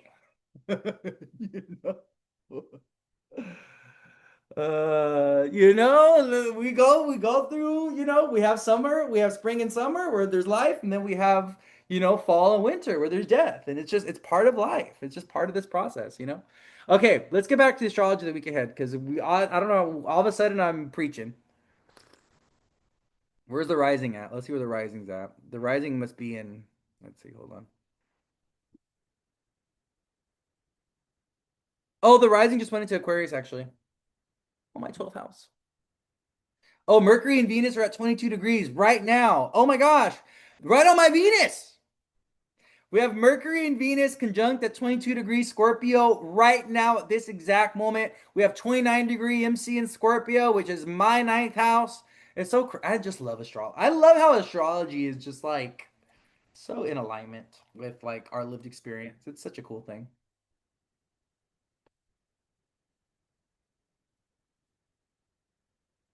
I love that for you. Yeah, the trees don't scream as they let go of the leaves. I love that. It's the circle of life, yeah. Okay, so let's keep going. Oh my gosh, when did it get 12 o'clock? What have I been talking about? Holy moly. When did it get 12 o'clock? We've been talking about our emotional experience. We've been talking about the water element. We've been talking about not being so trusting with your emotions and not just giving them so much power, but also realizing that, oh, it's crazy. I just accepted a job offer. I'm happy for you. Love that for you. Um, we can't be so trusting with our emotions. This all started because of this conversation that this download I got over the last few weeks around, our emotions are not always the truth. And we need to be more discerning with our emotional experience, and we need to learn how to process our emotions appropriately so that we get the best out of them and that so we don't let our emotions lead us astray. We got to be careful. Any element could lead us astray. Any element, money could lead us astray, the earth element. Our emotions, false emotions, delusional emotions, can lead us astray. Our desires, our passions, fire element, anger, excessive anger can lead us astray. Our mind, Mercury, Gemini, our friends, our social connections can lead us astray. Every element has its temptations, has its faults, has its self-sabotaging mechanisms. Every sign, every element has it, right? But I think it can be a little bit more difficult with the emotion with the water element because the water element is a very misunderstood, it's a very hidden, it's a very unseen element. We don't see the water element moving a lot of times in our own life. We don't have a lot of awareness around the water element. And this is because the water element is subterranean. The water element is underneath the surface. The water element is unseen and unknown. You can go look to the ocean to learn about the water element, right? What does the water element teach us? You know, it's scary going in the ocean. It's scary going down there. I don't want to go down there. I'm not going down into the depths of the ocean. You can't. We're out of our. It's scary down there. The ocean's a scary place. I think the ocean is very exciting for a lot of people, but for me, it's a scary place because you can't see anything underneath that water, right? You don't know how deep it goes. It's a little scary. I think the water element is a little scary. I do think it is a little scary. A lot of our fears and a lot of our stuff is rooted in the water element, you know?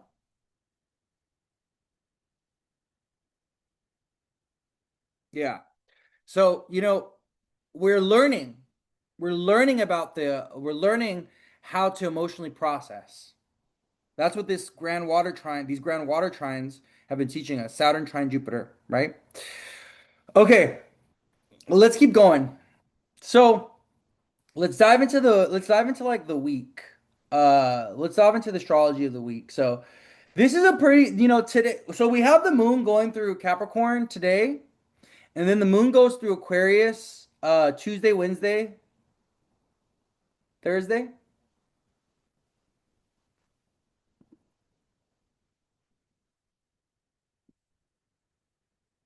Yeah.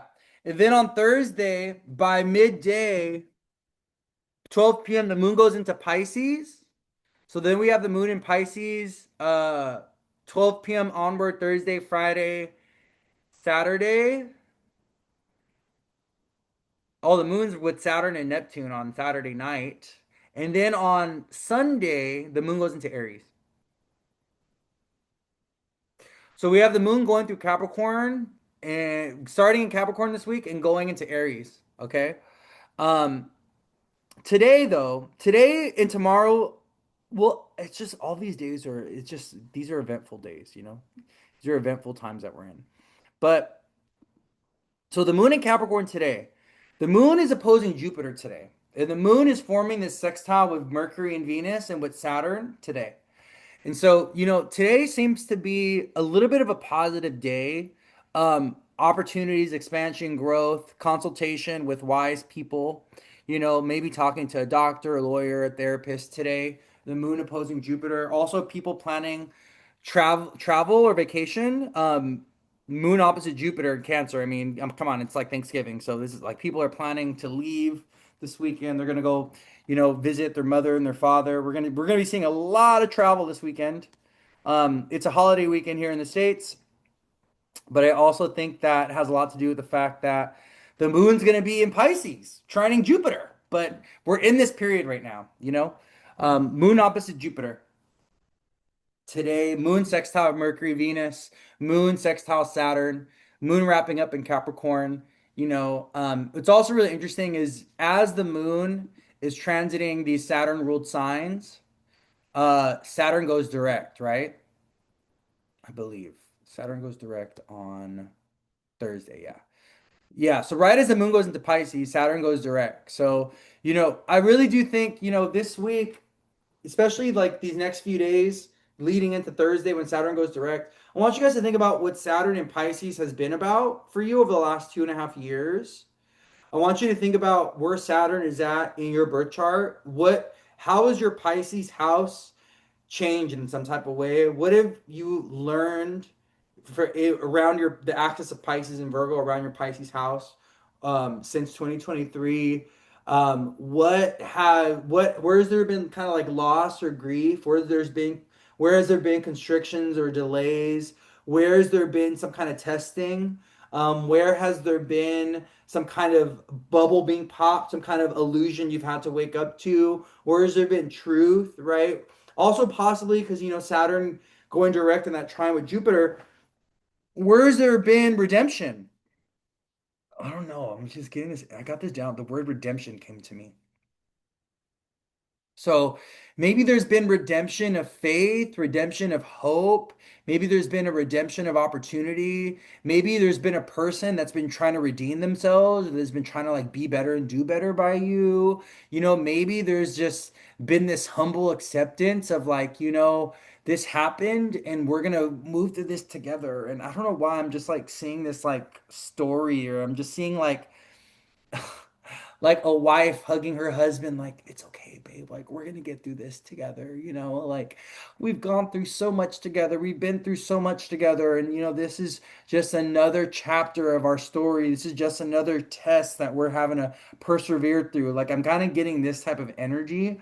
There's something about like this perseverance and this endurance, and like, when we go through tragic experiences with other people and that becomes like a shared memory, it's like a lot of the people in the military have this with the people that they've gone to military with, or they went to war with, like, they suffered. It's like we suffered together.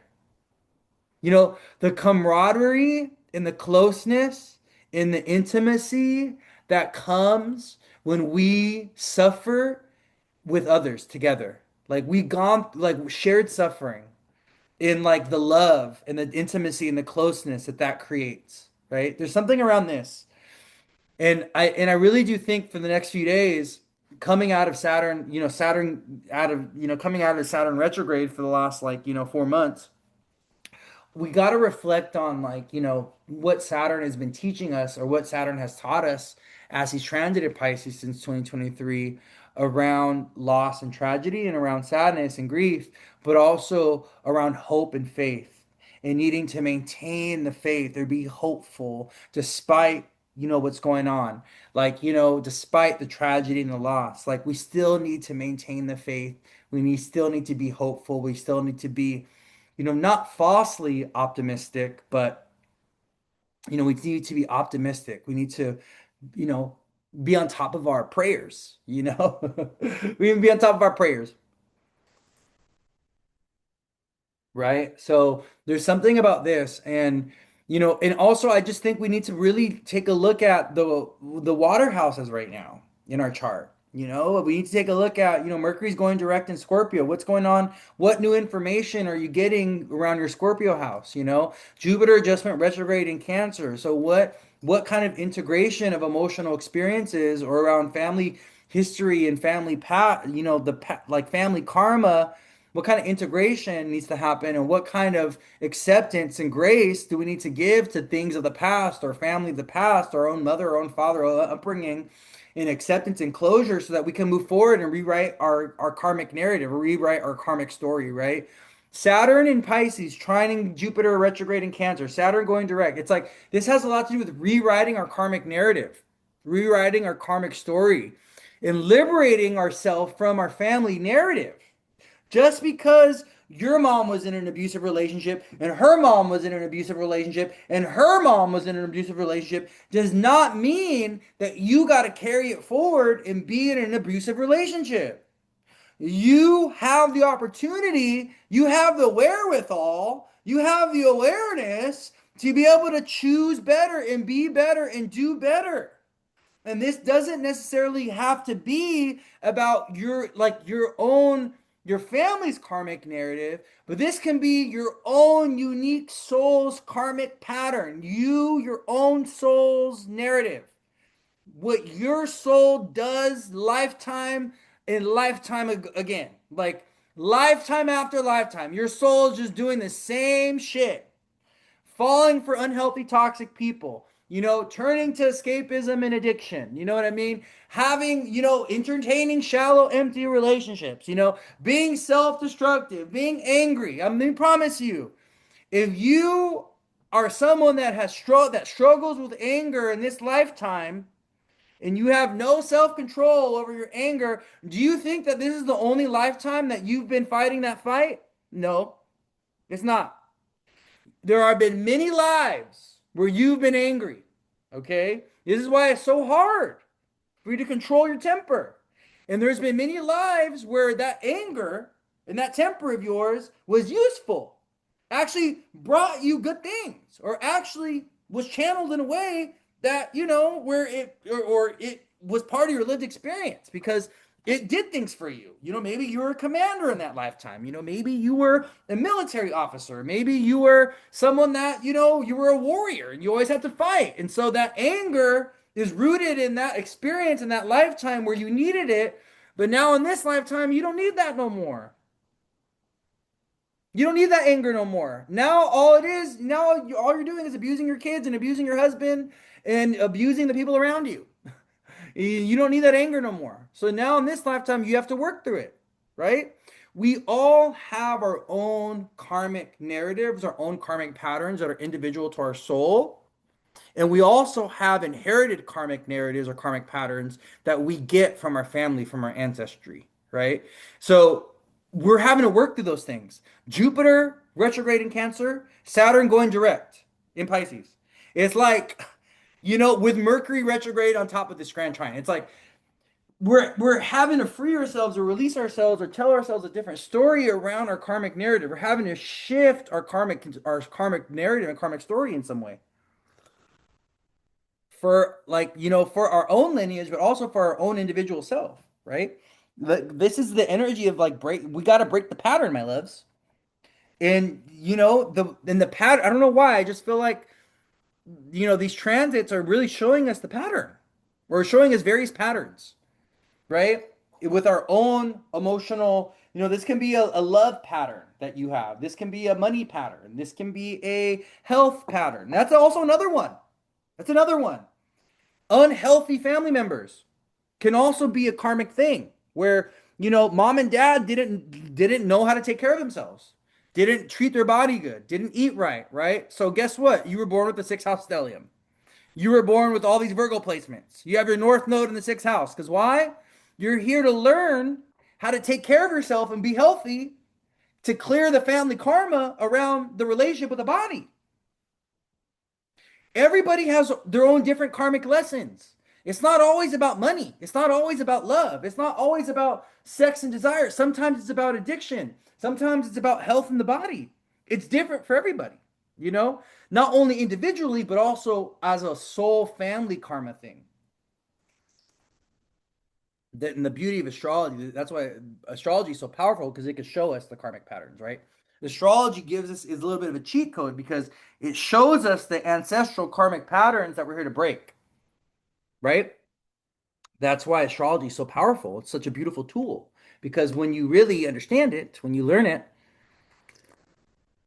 you can really it helps you identify the karmic patterns that run in the family, and you'll see it. You'll pull up your ancestors' charts and you'll see the same shit.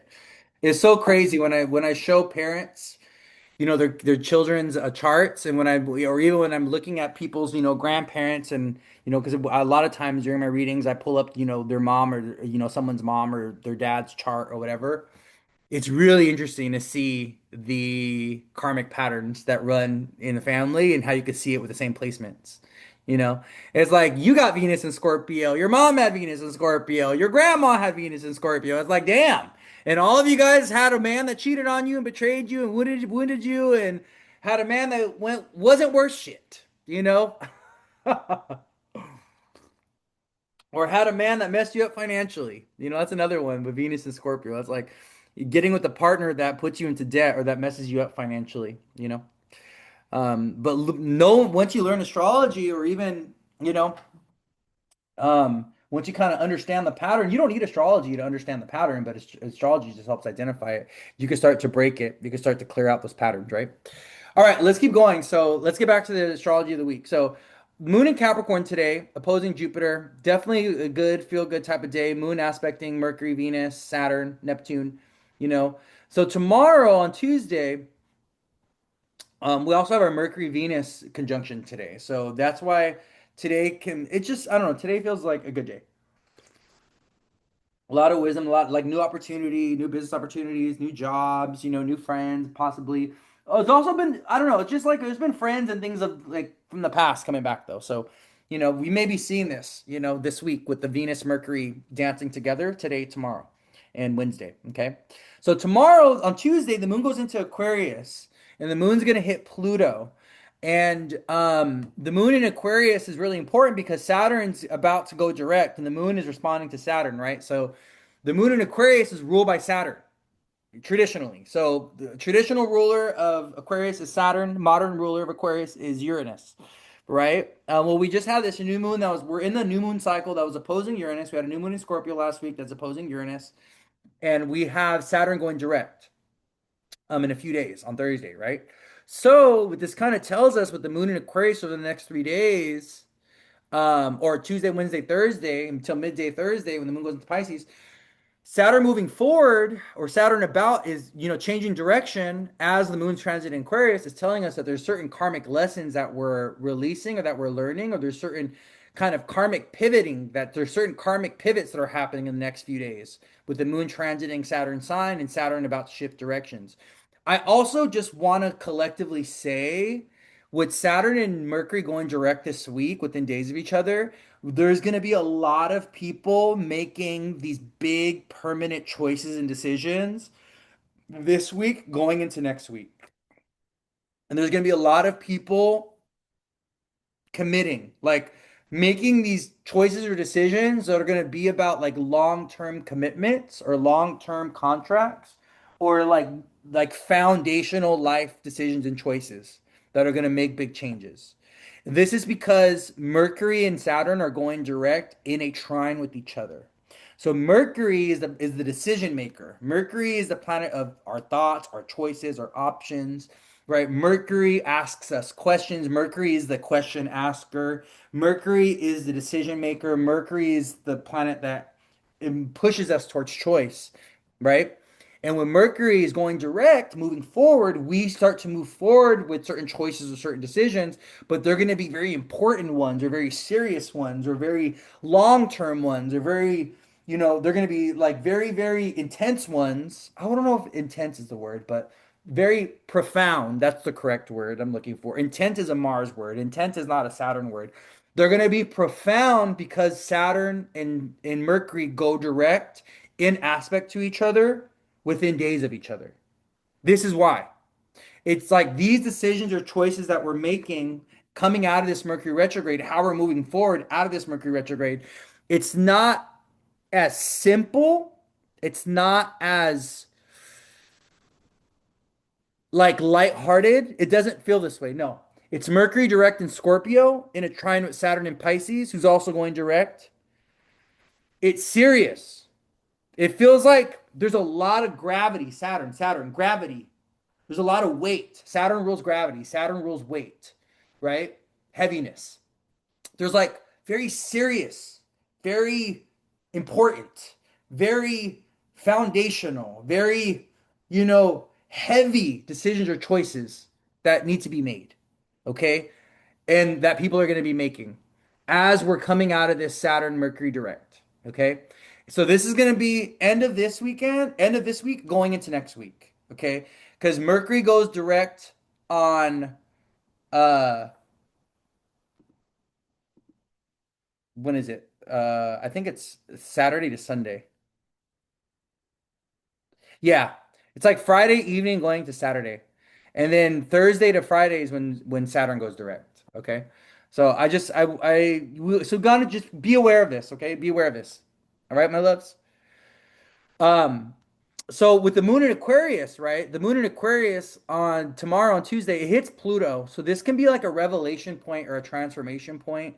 What's also really interesting is Pluto and Uranus are in a trine with each other. So, there's a lot of change or there's a lot of big changes happening in people's lives that is like where everything is kind of transforming, or there's like we're starting a new beginning, and it can be very radical. It could be a very radical new beginning, or it can even be rushed or unexpected, I think we really got to lean into the unplanned and the unexpected right now. I think we got to lean into the unpredictability of life right now, because the unpredictability of life presents us with more opportunity. It does. Think about this, okay? The more chaos, the more opportunity. The more control, the more structure, the more guarantee and security, but we have um less opportunity. Does that make sense? It's a trade-off. This is a trade-off that you get. If you invite more chaos and more change into your life, more wild energy, you get more opportunity. There's more growth, there's more chance. That's Jupiter. If you invite more structure and discipline and consistency in your life, it creates more stability and safety, but there's less opportunity. Does that make sense? It's a trade-off. You can't have one without the other. This is why Saturn and Jupiter are contentious energies. This is why they oppose each other energetically, right? Or this is why they're each other's opposite. So, um, I want you guys to think about this period right now as being unpredictable. This is an unpredictable period. This is a period where there's a lot of radical upheaval, a lot of radical unexpected change. But when we are in that energy, okay, opportunity there opportunities everywhere. You never know where your chance, where that abundance, where that you never know where it could be. So you just got to play the game. If things are feeling a little wild and chaotic right now, embrace it, lean in. Okay. Someone said literally tomorrow my lady will have a conversation with her cardiologist about considering getting an ICD surgery this week. It's a huge lift. Oh yeah. Yeah, that's probably gonna happen, my friend, Mr. Pat. Yeah, ICD surgery this week. Yeah. Yeah, there's big long in surgery. Scorpio. Scorpio. Hello.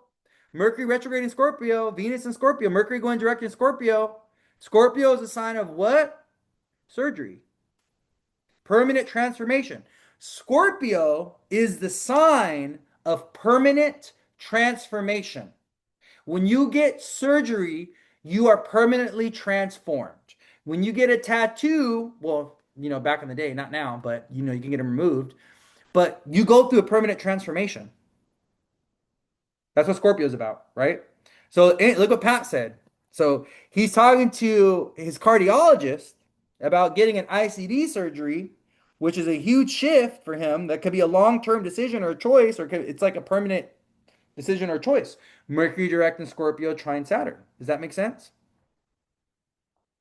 So with the moon in Aquarius, though, transiting, with the moon in Aquarius, being ruled or disposited by Saturn, who's going direct in Pisces, it does feel like, yeah, it feels like we are, committing to these long-term changes or these long-term decisions. One of my exes was a trauma surgeon. His son and ascendant are both in Scorpio. Yep. This live is out of the world. You're welcome. This is what I do. I connect the dots. I'm a dot connector.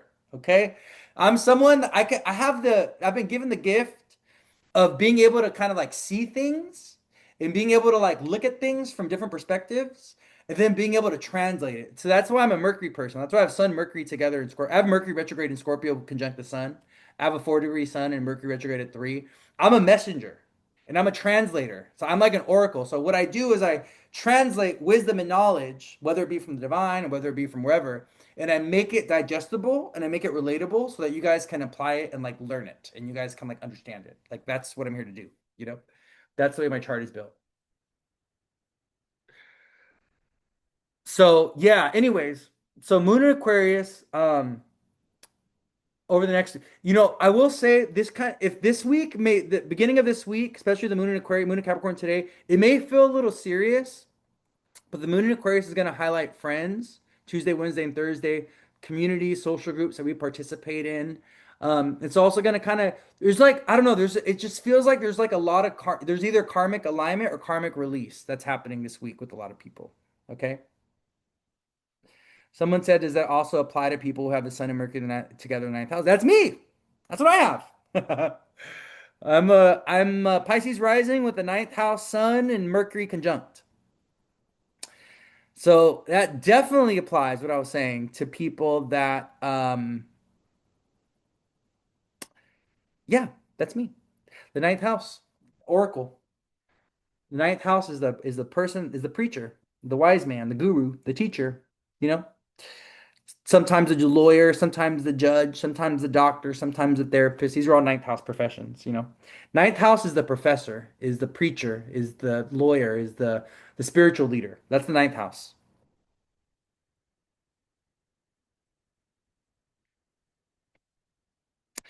All right. So I'm thinking of okay, so Moon in Aquarius on Thursday. So as the moon wraps up in Aquarius, the moon is going to square Uranus. So the moon, as it ingresses into Aquarius, it hits Pluto. As it exits Aquarius, it squares Uranus. So what I will say is, we just want to be aware Tuesday to Thursday of any kind of like erratic transformational energy, any kind of like chaotic energy, you know, unexpected things happening. We're in a new moon in Scorpio cycle that opposed Uranus. So, the moon in Aquarius is the square. Actually, when the moon on Thursday, right around 12 p.m. Pacific time, the moon, as it gets to the last degrees of Aquarius, it's actually going to square our new moon point, and square Uranus before it ingresses into Pisces. So we just want to be very aware that this is a very erratic week for some folks, or it may feel that way. It may feel a little chaotic. There may be a lot of unexpected shifts or changes with the moon in Aquarius.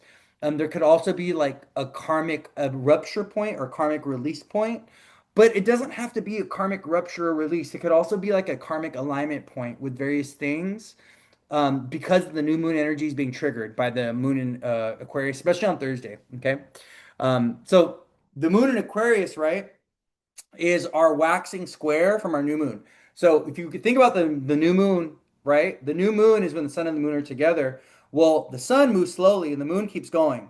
So the waxing square is when the sun and the moon are actually squaring each other after their new moon formation. So, and the reason why it's waxing is because the sun is or the moon is gaining in light, right? The moon is getting more light. It's getting more light. And then when the moon and the sun oppose each other, that's our full moon, and that's going to be our full moon in Gemini that we're going to have. So we're going to have a full moon in Gemini a week from now, or a week from Thursday, right? A week from Thursday is going to be our full moon. So next week is going to be our full moon in Gemini, I believe on Friday or Saturday. I don't know. I'll have to take a look. I'll take a look at that. So, but yeah, so the waxing square from the new moon is usually it's like a tension point or an action point, or it's like a trigger point from whatever the new moon is trying to teach us or show us, or whatever the new moon means to us, however the new moon is moving in our life, if it does at all, right? So that's the other thing is like not every transit, not every new moon and full moon is going to mean something to you. It's really based on your chart, right? If you have late degree fixed sign placements, then the new moon and Uranus going back to Taurus is probably important for you. If you're a fixed sign, Scorpio, Taurus, Aquarius, Leo, this new moon energy and this Uranus going back to Taurus is important for you, but it's not going to be important for everybody. It's not going to activate and trigger everybody, right? Because it's not aspecting everybody, right? So that's why it's really good to know our chart, because then we'll know when we become highlighted, or when the astrology is really looking at us, right? When the planets are gazing at us.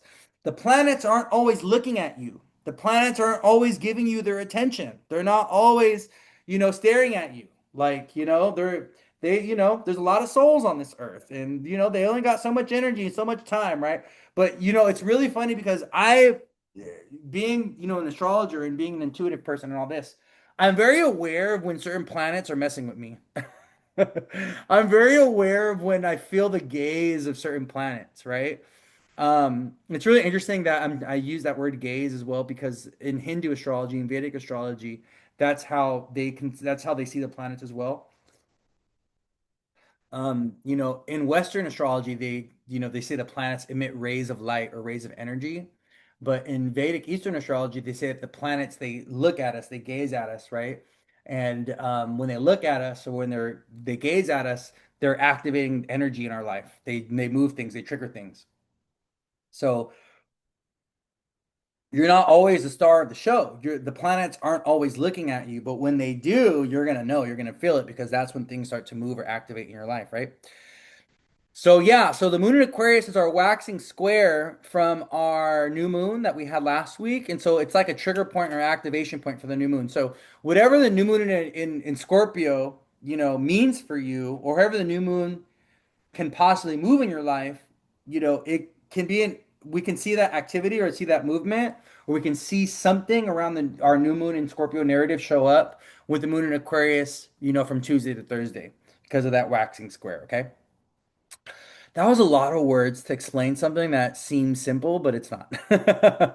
So then the moon goes into Pisces Thursday midday. And what I find fascinating about the moon in Pisces is that Saturn goes direct as the moon enters the sign that Saturn goes direct in. So as the moon is going into Pisces, Saturn moves direct. And it's also interesting is the moon comes into alignment with the North Node on Friday, and then the moon actually conjoins a recently direct Saturn on Saturday. But also, who else goes direct from Friday to Saturday? Friday evening goes Mercury. So from from Thursday to Friday to Saturday, we have Saturn and Mercury both go direct, respectively, in their own signs. But at the same time, the moon in Pisces is actually coming into a conjunction with Saturn and is actually trining Mercury Friday and Saturday as they're going direct. So this tells us that there's a big shift of direction energetically, and there's like big choices or decisions, or there's like karmic unfolding, or there's like new directions, there's like something that's activating or something. There's like a lot of activity, there's a lot of shift, a lot of change, a lot of up pivots that's happening this weekend. Thursday, Friday, Saturday specifically, because those are the days that the moon is in Pisces, as Saturn and Mercury are also going direct, especially Friday and Saturday. Okay? Does that make sense?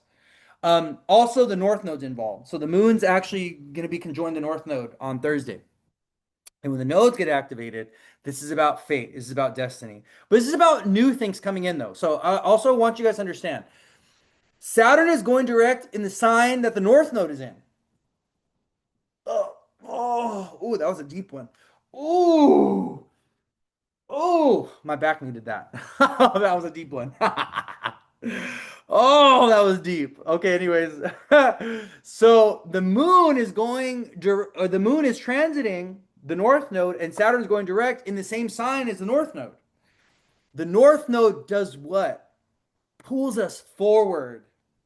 Destiny, success, ambition, goals, worldly success, our desires, our direction, where we're going, the new frontier, right? That's where the North Node is pulling us. So with Saturn going direct in the same sign as the North Node and the moon being there with the North Node and Saturn direct in Pisces, it feels like we're being dragged forward or we're being pulled forward in a way that may be uncomfortable, that may be unsafe, that may be we're unsure. There's like fog. We can't really see where we're going. We don't really know what the next steps are, but we just got to keep walking. That's what it feels like. It feels like Saturn is dragging us into the future, kicking and screaming. He don't care if we're ready for the new timeline or if we're not ready. It don't matter because why? The new timeline is here. Okay? He's like, I don't care if you're ready or not ready. Okay? Where, come in your draws. You know what I mean? If you're showing up on the first day in your nightgown, so it is, like that's just what it is.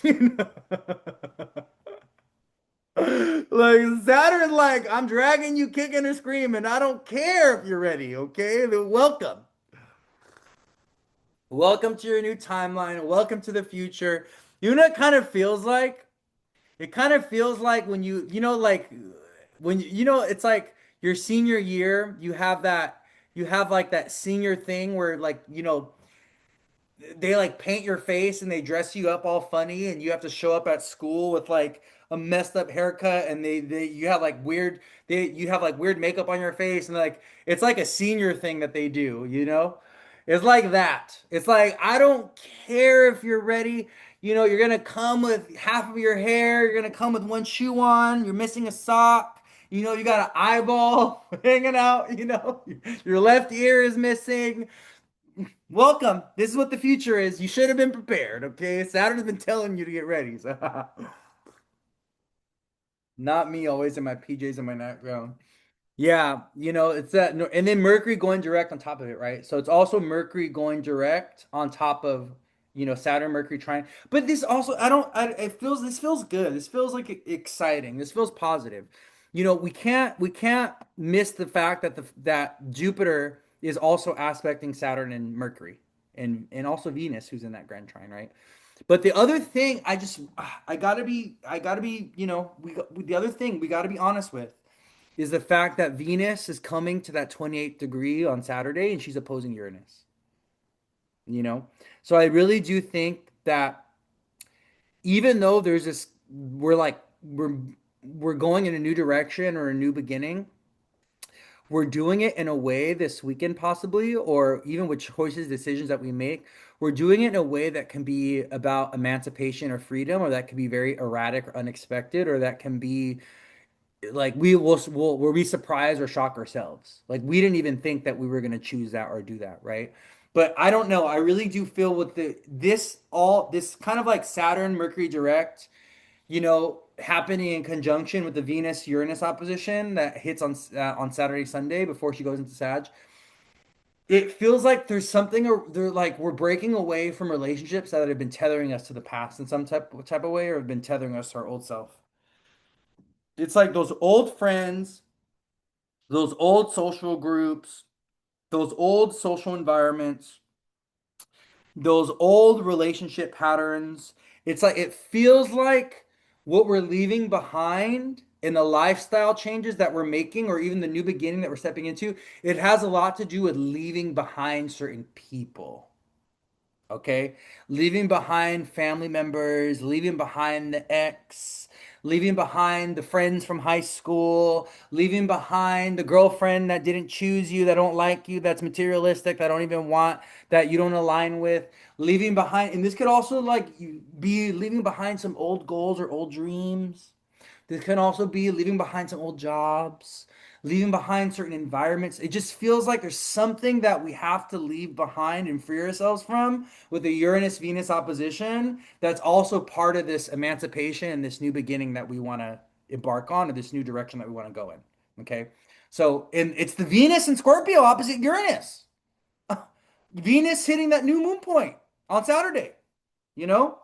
So yeah, and this could also, if it's not an actual, if it's not actually like a tangible person or something, this can also just simply be about like you're leaving behind certain unhealthy, toxic patterns within yourself, within the family lineage, right? How did this, what happened here? My little candle went out. Not only did the candle go out, but like the wax is like, the wax is like, it has melted outside of the candle. How did that happen? It's so weird. My, someone put my fire out. Who put my fire out? Come on, baby, light my fire. Okay. So yeah, there it seems like, the narrative this weekend is about kind of like freeing ourselves or emancipating ourselves, and we might even shock or surprise ourselves. So yeah. So then we wrap up this big old week-long drama with the moon in Aries on Sunday. The moon goes into Aries, and then it's responding to Mars, who's in Sag. So it seems like Sunday there's a big shift of energy from like sensitive, soft moon in Pisces, Saturn direct in Pisces, Mercury direct in Scorpio, Venus wrapping up in Scorpio. And then on Sunday, Venus gets to 29 degrees and she goes into Sag by Sunday evening. And then the moon's in Aries with Venus and Sag. And the moon and Venus, it's interesting. Venus goes into Sag as the moon is transiting 23 degrees Aries by Monday. So the moon does ingress into Aries on Monday as Venus. And then we're in this yang energy. The sun and Mars are now in Sag. Sun, Mars, Venus are going to be in Sag starting next week. We kick off next week with the moon in Aries, and now this is very yang energy. This is fun, this is excitement, this is power, this is individuality, this is spicy, this is feisty. So we're moving away from this like sensitive, soft energy of the Scorpio season and the Mercury retrograde in Scorpio and the Saturn retrograde in Pisces. And we're moving towards this very yang, masculine, fun, travel, kind of ambitious, a little bit more assertive energy, starting on Sunday, going into next week. Someone said they love my tea. Thank you for buying a badge. I love you all so much. Everyone that's bought a badge, I appreciate you guys so much. Thank you for buying a badge. Yeah. Also, what I will say is, with the Jupiter retrograde, squaring Chiron retrograde in Aries, the Jupiter, Chiron square, be mindful of who you're emotionally investing in and who you're caring for and who you're making space for in your life and who you're living with. Okay. Woundedness is coming up right now. Chiron and Aries is bringing up woundedness around power and authority and fighting and conflict with Jupiter and Cancer, with people that we're living with people in our family, people that we're emotionally invested in, people that we nurture, we care for. There could be some kind of woundedness showing up right now around nurturing, around the way we nurture others, around the ways others do not nurture us, around the way caretaking and nurturing is not being reciprocated, the way there's a lack of support or a lack of emotional reciprocation. This Jupiter and Cancer squared Chiron and Aries signature in the sky. We need to be very aware of this right now, okay? You may be feeling burnt out. A lot of moms are feeling burnt out right now, caring for their kids. A lot of parents are kind of feel there's a little bit of like an empath emotional burnout that a lot of people are feeling collectively, and it's because of the Chiron and Aries squaring Jupiter in Cancer. And it's what this really tells us is like if we in order for us to care for others, we got to care for ourselves. In order for us to, feel empowered in our relationships, we need that nurturance and that self-care to be, or in that nurturance and that caretaking to be reciprocated in some type of way, right? If you're feeling angry or frustrated for how you help or support or show up or nurture others, that's because there's some kind of imbalance and something needs to give, something needs to change, okay? Something needs to pivot. Yeah, so many people have been burnt out since the eclipses in Pisces, Virgo. It seems yes, definitely. We're definitely dealing with some burnout. Someone said I just arrived. What are we talking about? We're talking about a lot of things. We're talking about you're gonna have to rewatch the live, my love. We must empower and uplift ourselves. Some of the doctors are getting in my skin because they do not show compassion like I need right now. Yeah. Yeah, and you just, when Jupiter goes retrograde in Cancer, when Jupiter goes retrograde, right?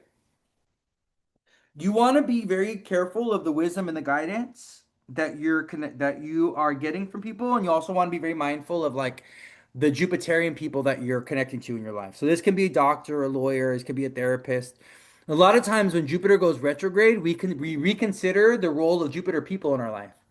So, a lot of times when Jupiter goes, oh, this is a download I'm getting. I don't know. This is just a download. So, Jupiter retrograde can be about reconsidering your doctor, reconsidering the hospital you go to, reconsidering your dentist, reconsidering your lawyer, reconsidering your therapist. So we reconsider all the Jupiter things in our life, right? Our morals, our ethics, our beliefs, right? That, but also our relationship with Jupiter things and Jupiter people. And the Jupiter people in our life are the ones that we go to for consultation, for wisdom, for guidance, who have the education, right? So the Jupiter people in our life are the people that have more knowledge or wisdom than us, or the people that we entrust with some kind of guidance. So, whether it be health guidance or legal guidance or financial guidance or spiritual guidance, right? Our gurus, our priests, our mentors, our teachers, our coaches, our therapists, our doctors, our lawyers, these are the Jupiter people in our life. And when Jupiter goes retrograde, we reconsider the role that we've been giving some of these Jupiter people. We're like, oh, I don't know if this person is actually good. Oh, I don't really know if I like this doctor. Oh, I don't know if I like this nurse, this therapist or this lawyer. I don't know if this person really is giving me because what do we expect to receive from these people? Compassion and understanding. We expect these people to give us compassion and understanding, to care for us. That's the role of Jupiter, is to care, right? And to protect. And so if they don't have our best interest in mind, or if they're not operating out of morals and ethics, so that's the other thing, that this is why those roles or those jobs are connected to Jupiter, because there's a moral and an ethical expectation that comes with those jobs. Right? You could be a good lawyer or a bad lawyer. You could be a good doctor or a bad doctor. You could be a good therapist or a bad therapist, right? And there's kind of like those roles there's like a moral expectation and like a moral precedent that those jobs are connected to.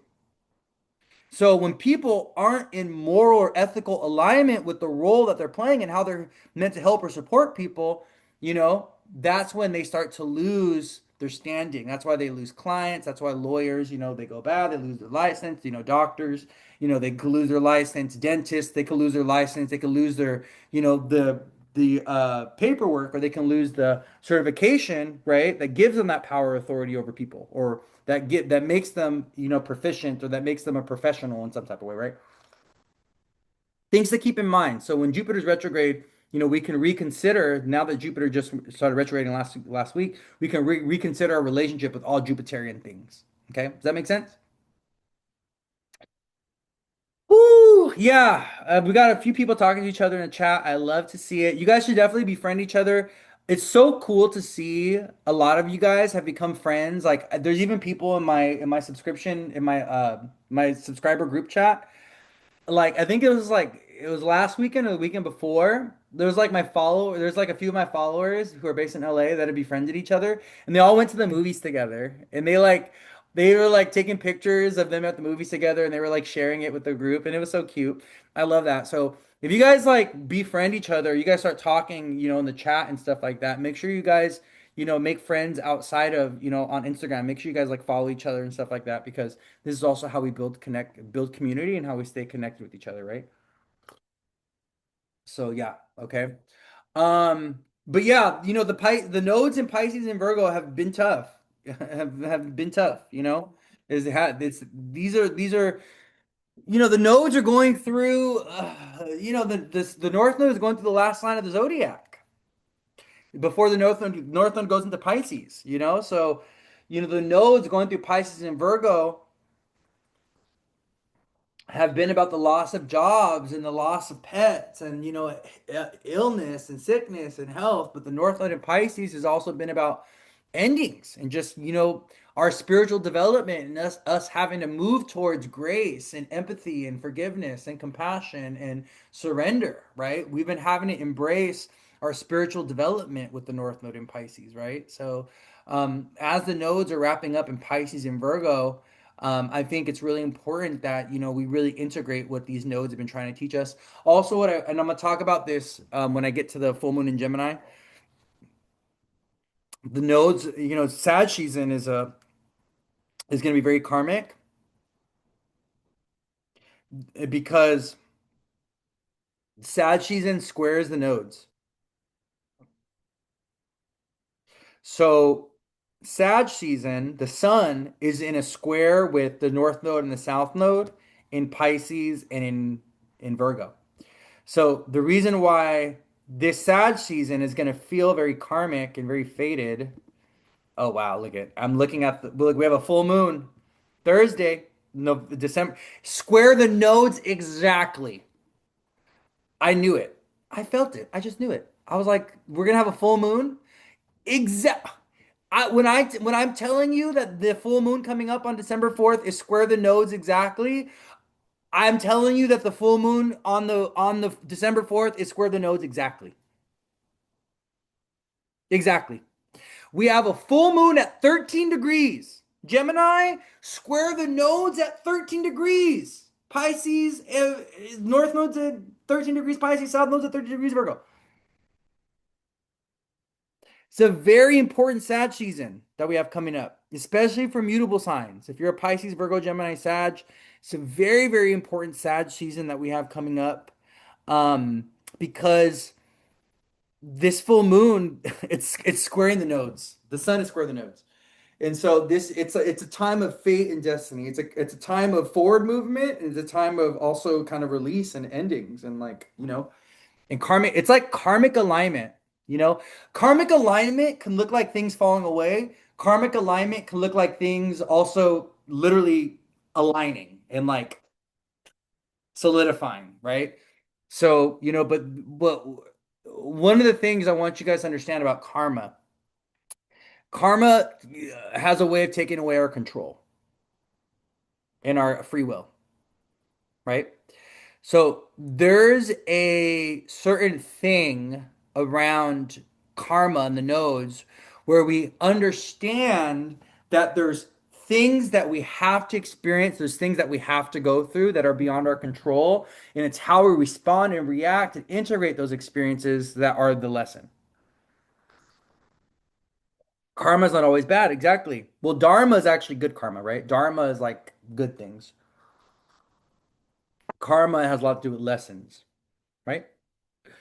Karma is not always a bad thing, but there's positive karma, which is dharma, which is more about purpose and mission and blessings and luck. And we cultivate dharma by being good people, by being good, generous souls, being loving and kind and treating people with respect. That's how you cultivate dharma. And you get in the divine's good graces, you know. Share your wisdom and knowledge with the world, be a good person. A lot harder than we think it is. I just, yeah. So, okay. All right, my loves. Well, it's 12:37. We've been here for quite a few hours. Everybody that bought a badge, I love you so much. Thank you for being here. Jay said I'm in my exact nodal return at 14 degrees. Um, Someone said Louie is getting a lot of Dharma points. Thank you. I appreciate that. Yeah, the nodes are going over my rising right now. So the north, I have a 13-degree Pisces rising, and the north node is like going right over it. Is going to be going right over it. And the full moon that's coming up in Gemini is going to be squaring my rising sign exactly. I'm going to have be going through a nodal square exactly. Or no. I'm sorry. The full moon is going to be squaring my rising sign, where the nodes are going over my ascendant and my descendant. So um, I already kind of know what that looks like. But I love you all so much. Thank you guys all for being here. Um, I know today we didn't really dive into like deets and specifics around the transits, but I kind of felt like today we I just wanted to talk more collectively about the energy, and also really focusing on the water element, and really focusing on this grand trine that's been in the sky with various planets, this trine between Jupiter and Saturn, and how important that is, and also just how important it is that Mercury and Saturn are coming out of their retrograde this week, so especially end of this week. It's really important that we really integrate, and we really see what Saturn and Mercury have been trying to teach us. Mercury over the last 3 weeks, Saturn over the last 4 months, during Saturn's retrograde and during their retrogrades respectively. It's important that we really take a look at the lessons, of Mercury retrograde in Scorpio and Saturn retrograde in Pisces. But they started in fire signs. So also another thing to keep in mind, Saturn started retrograding in Aries, Mercury started retrograding in Sag, right? They went back into water signs. Now they're going to be moving forward and going back into fire signs, right? So what this tells us is that we're moving from this energy of yin to yang. We're moving from this energy that's soft and receptive towards an energy that's masculine and assertive and like ambitious and like courageous and like combative and like and we got to lean in, my loves, okay? Uranus is going to go into Gemini next year, not permanently, but for the next 7 years, starting next year. Saturn's going to go into Aries, Neptune's going to go back into Aries. We're moving into a timeline that's going to be very yang energy, very masculine energy. So, embrace the rest of this kind of feminine, soft, watery element energy, because we're not going to be feeling this for a long period of time. Really, next year we're really going to feel this. It's also interesting that next year is a 1 year, because we move into this energy of one from nine, and one is a very yang number. It's a very yang energy. It's very, let's get going, let's start something new, let's begin something new. The fire element and the energy of one have a lot in common. Okay, it's a very independent, it's very, I'm going to start my own thing, I'm going to do my own thing. It's very initiating. So we're moving towards that with 2026. But I want you guys to keep in mind, okay, keep in mind that we're in this transitionary place right now. We're in this very water energy place, but we're moving towards this, in this kind of yin energy, but we're moving towards this yang energy. Okay. So I'm not gonna lie, I feel like I'm ready for the masculine. I feel like a lot of us are ready to be in this more masculine, like to be in this healthy masculine energy, this energy that's more outside and more community and more connected and more, passionate and more inspired and more, a little bit more feisty, a little bit more heat in the air. I'm okay with that too. I think I like that. So, okay, my loves. Well, love you all so much. Have a beautiful, blessed day. I'll be open up for readings again in December. So next week, I'll be open up for readings again. You guys have a good Thanksgiving. Have a good cultural holiday, whatever you celebrate. A lot of people, we don't celebrate Thanksgiving anymore. Okay, we celebrate, what is it? Indigenous Americans Day, or what's it called now here in the States? What's the alternative term to Thanksgiving? Thanksgiving.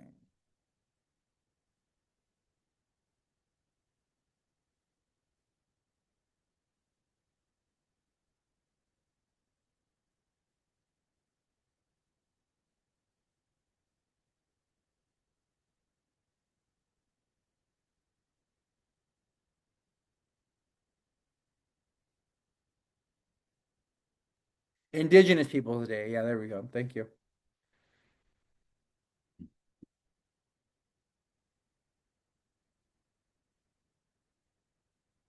Thanks, thank, thanks taking or extra gratitude day. Yeah, a gratitude day. Friends giving, family giving, whatever, gratitude. It's so interesting. You know what's so interesting about Sag season? I'm gonna wrap up with this. We begin Sag season with a holiday that's about gratitude. And um someone asked how to book a reading. So in my bio, I have a link tree. I have a link for my link tree, and then once my bookings are open again, you click on the link tree, and then the first link is going to be one that says book a reading, and you click on that, and that's where you're able to book a reading. Okay, it's not there right now. That link is not available right now, but it will show up on my link tree once my calendar is open again, and then you'll be able to book a reading through there. Okay, so one of the things I was thinking about is how Sag season is ruled by Jupiter. And Jupiter is this planet of gratitude and of gifts and abundance. And Jupiter is a planet that is about, ambition and not ambi that's how I meant to say. Jupiter is a planet that's about hope. Okay. Saturn is about ambition. Jupiter is about hope. And one of the things I find so fascinating about Sag season is that we begin it with a holiday about gratitude and Thanksgiving, right? Giving thanks, giving gratitude, being grateful for the things that we have. And also, the holiday spirit that we have for Christmas is really embodied by Sag season, right? This idea that even though, things are dark and things are cold and whatever, there's something beautiful and there's something nostalgic and there's something spiritual and there's something very meaningful and there's something graceful about the holiday spirit, and there's something graceful about this Sag season, and it's because it's embodied by Jupiter, right? Jupiter being the ruler of Sag, right? Hope, and even like Santa Claus being an archetype of Jupiter, right? He's also in some ways connected to Saturn, but he's an archetype of Jupiter. Jolly St. Nicholas. He's laughing. He gives you gifts for free, right? He comes riding on his chariot, just offering gifts. He comes down a chimney and gives you things for being a good person, right? The idea and the archetype of Santa Claus is a Jupiter archetype, the good father. I'm going to give you things for being good, right? And if you were bad, I'm going to give you what? Coal. Because coal is a Saturn thing. Coal is ruled by Saturn. I'm going to punish you. You're either going to be rewarded and you're going to be gifted and you're going to be blessed, right? Jupiter, or you're going to be punished for being a bad person, Saturn, right? So we can even see how the archetype of Saturn and Jupiter really shows up with St. Nicholas or Jolly St. Nicholas or Santa Claus, right?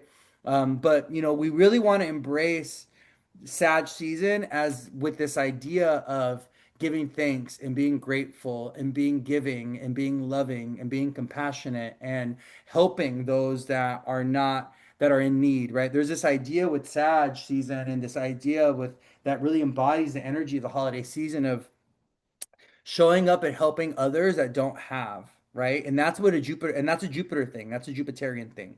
Giving, helping, being a what do you call this? A philanthropist. Philanthropy is a Jupiter thing. So, I just want you guys to think about this, okay? Someone said, yeah, my readings are done virtually. So we go live on Zoom. We can record your reading. I record most of the readings, so you guys can go back and watch it. Just because I tend to give a lot of information during readings, it could be very overwhelming. Just like how I'm doing here. Um, I'm not just like a regular astrologer or tarot reader either. Like I am channeling a lot of, I'm channeling most of the time during, reading. So I'm getting I'm getting information and knowledge and I'm getting these downloads that come from spirit when I do readings for people. It's not just me doing astrology and tarot. It's me working with spirit and me working with your spirit team to get you the right messages, right? So, it's a little bit more than just doing astrology and doing tarot, you know. I have a whole spirit, I have a whole philosophy and I have a whole spiritual foundation that's part of my uh astrology or tarot practice. And this is something that if you are someone that wants to become a spiritual worker or you want to become like an astrologer, tarot reader, or you want to do this like full time the way I do it, you need to have a strong spiritual practice and a spiritual foundation, and you need to incorporate your work into your own philosophy, where you have to build that relationship or discover that yourself. Like you have to figure out that yourself.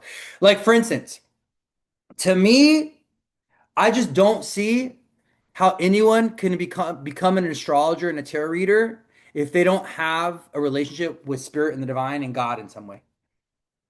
I just don't see how they're going to be able to do it because they're not going to have the support. They're not going to have their intuition is not going to come online. Like they're just not going to be able to like connect intuitively because we our psychic spiritual gifts are empowered and enabled or are possible because of our faith, because of our connection to spirit and the divine.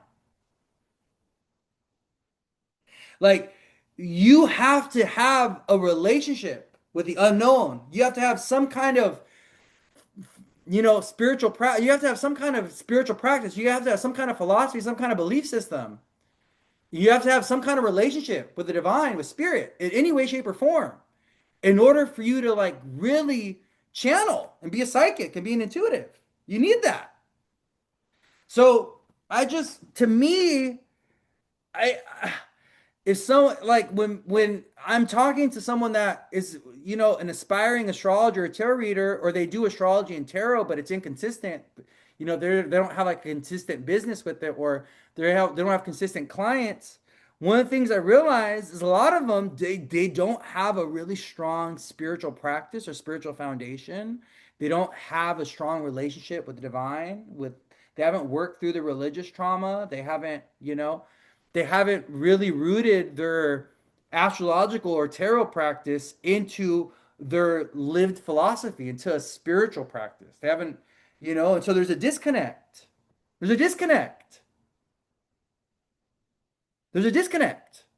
It's like, you know what I mean? They're trying to do astrology and tarot and they're only giving the basics. So they're only giving very shallow, very, book heavy information that's not really deep or meaningful or purposeful or even intuitive because they haven't cultivated that connection and that relationship. And my practice as an astrologer and as a tarot reader, just to share with you guys, is started from my own spiritual journey and my spiritual awakening. Like I got pulled into tarot and astrology because I was turning to them to figure out stuff in my own life. I discovered my chart to like figure out my purpose and what the fuck am I doing here? Why am I here? That's what brought me here, right?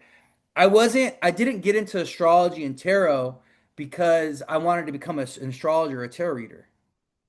I didn't get into astrology and tarot or even spirituality because I wanted to like become a spiritual leader or because I wanted to become like a healer or a spiritual, worker.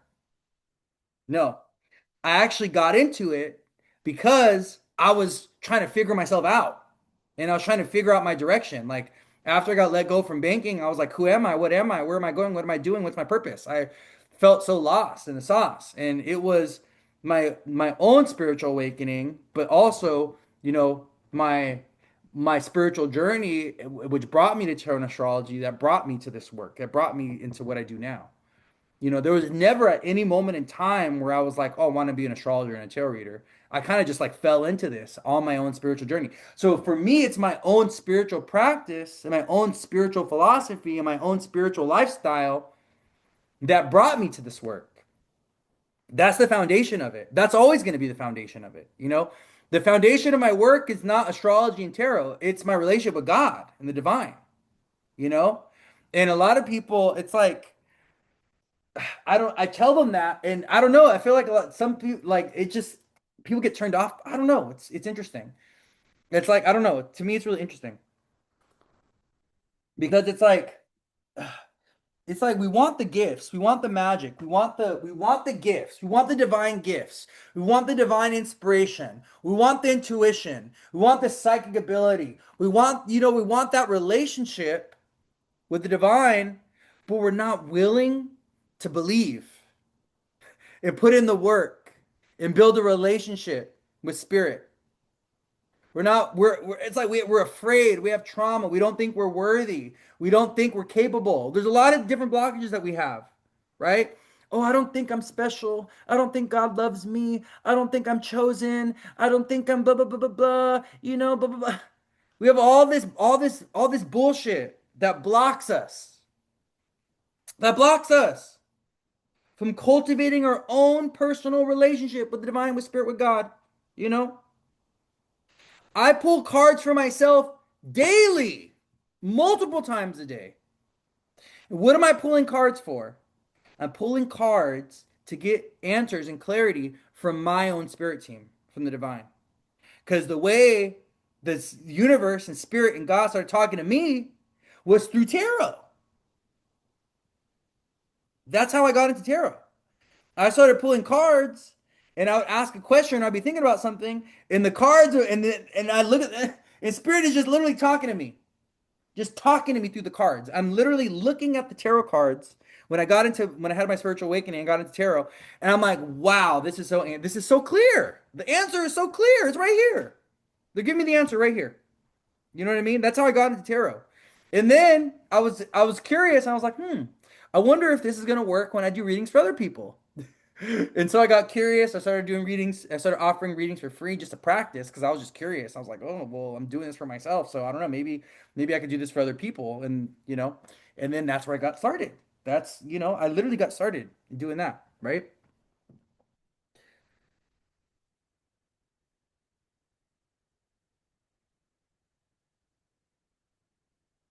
Spirit talks to me when I talk to people. It's because many aren't cultivating an authentic relationship with the divine and think there has to be a special way to go about it. Or, yeah, like we think that we have to go to church or we have to go to a priest so that we have to like do it in a certain way, right? Like religion and even certain spiritual practices tell us that, if you want to build a relationship with God or the divine, you have to go about it this way. But that's just not true. That's just not true, you know? Like it's everyone has a receiver and a connection to God within themselves because everyone is a child of God, right? Our heart, especially our heart. The heart is your radio to the other side of the veil. Like you are literally designed, built, you've been created as a mirror of the creator, as a reflection of the creator, okay? And you've been gifted the tools, the body, the organs to be able to connect with spirit and the divine. You're literally designed that way. You have it inherently in your body, right? But it's like doing the practice though. It's like cultivating the relationship, getting the silence, doing the prayer, doing the meditation, going on the walks, creating space. Literally, that's what an altar is, right? When you create an altar, no matter what it is, when you create an altar in your house, you are literally creating a space for the divine. You're giving the divine some real estate in your home. That's what an altar is for. It's a place of worship. Your altar, your own, it could be a little small little thing. Look, I got a little altar right here. Let me show you this. Let me show you my little altar right here. Let me show you this. It could be this. Look at this. Look how simple it could be. Look at this. Look at my little tiny altar right here. Mind the dust. But look at this. Right here. These are a few of my little deities that I work with. Okay. These are little gifts from Mercury, right? You are literally creating space for the divine. You're giving the divine, God, whatever you want to say, real estate in your house when you have an altar, right? That's your little church, it's your little temple. That little altar space. You know what's so crazy? When I go and pray, I have an altar, I have an altar, like an actual altar in my room. When I go and pray in front of that altar, when I do like petition in front of it, or even when I'm just like I just stand in front of it sometimes and I just like sit there, I literally start getting chills. I start getting all this energy. I start getting all these messages. I start getting all these emotions just by just being present with my altar, just standing in front of it. It stirs up all this energy, right? Because what you do when you create an altar, you're literally creating a space for the divine and for spirit to manifest, for spirit to show up, you know.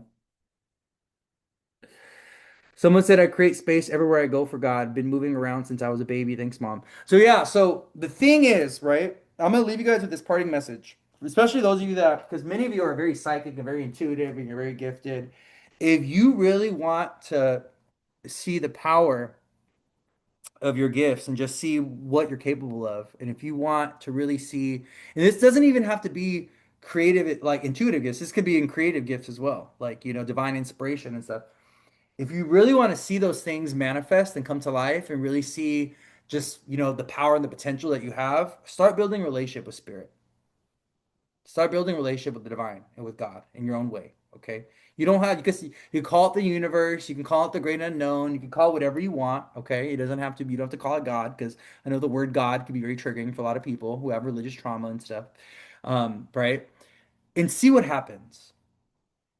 See what happens. See what comes online. You'll be shocked. You'll be surprised at the information that you get. You'll be surprised at how things start to shift or change in your life. It's a very beautiful thing. It's a very, very beautiful thing, you know? So I'm gonna leave you guys with that, okay? 3 hours. We're here for 3 hours. Listen, these are getting longer. My goal was to make these shorter and shorter, but they're getting longer and longer. And you know what? It is what it is. We're just gonna have to let it be what it is. Okay. I love you all so much. Have a beautiful, blessed day. Take care of yourselves. Be well. I will see you around. I gotta go ahead and use the bathroom. So, mwah. I'll see you guys. Okay. Bye.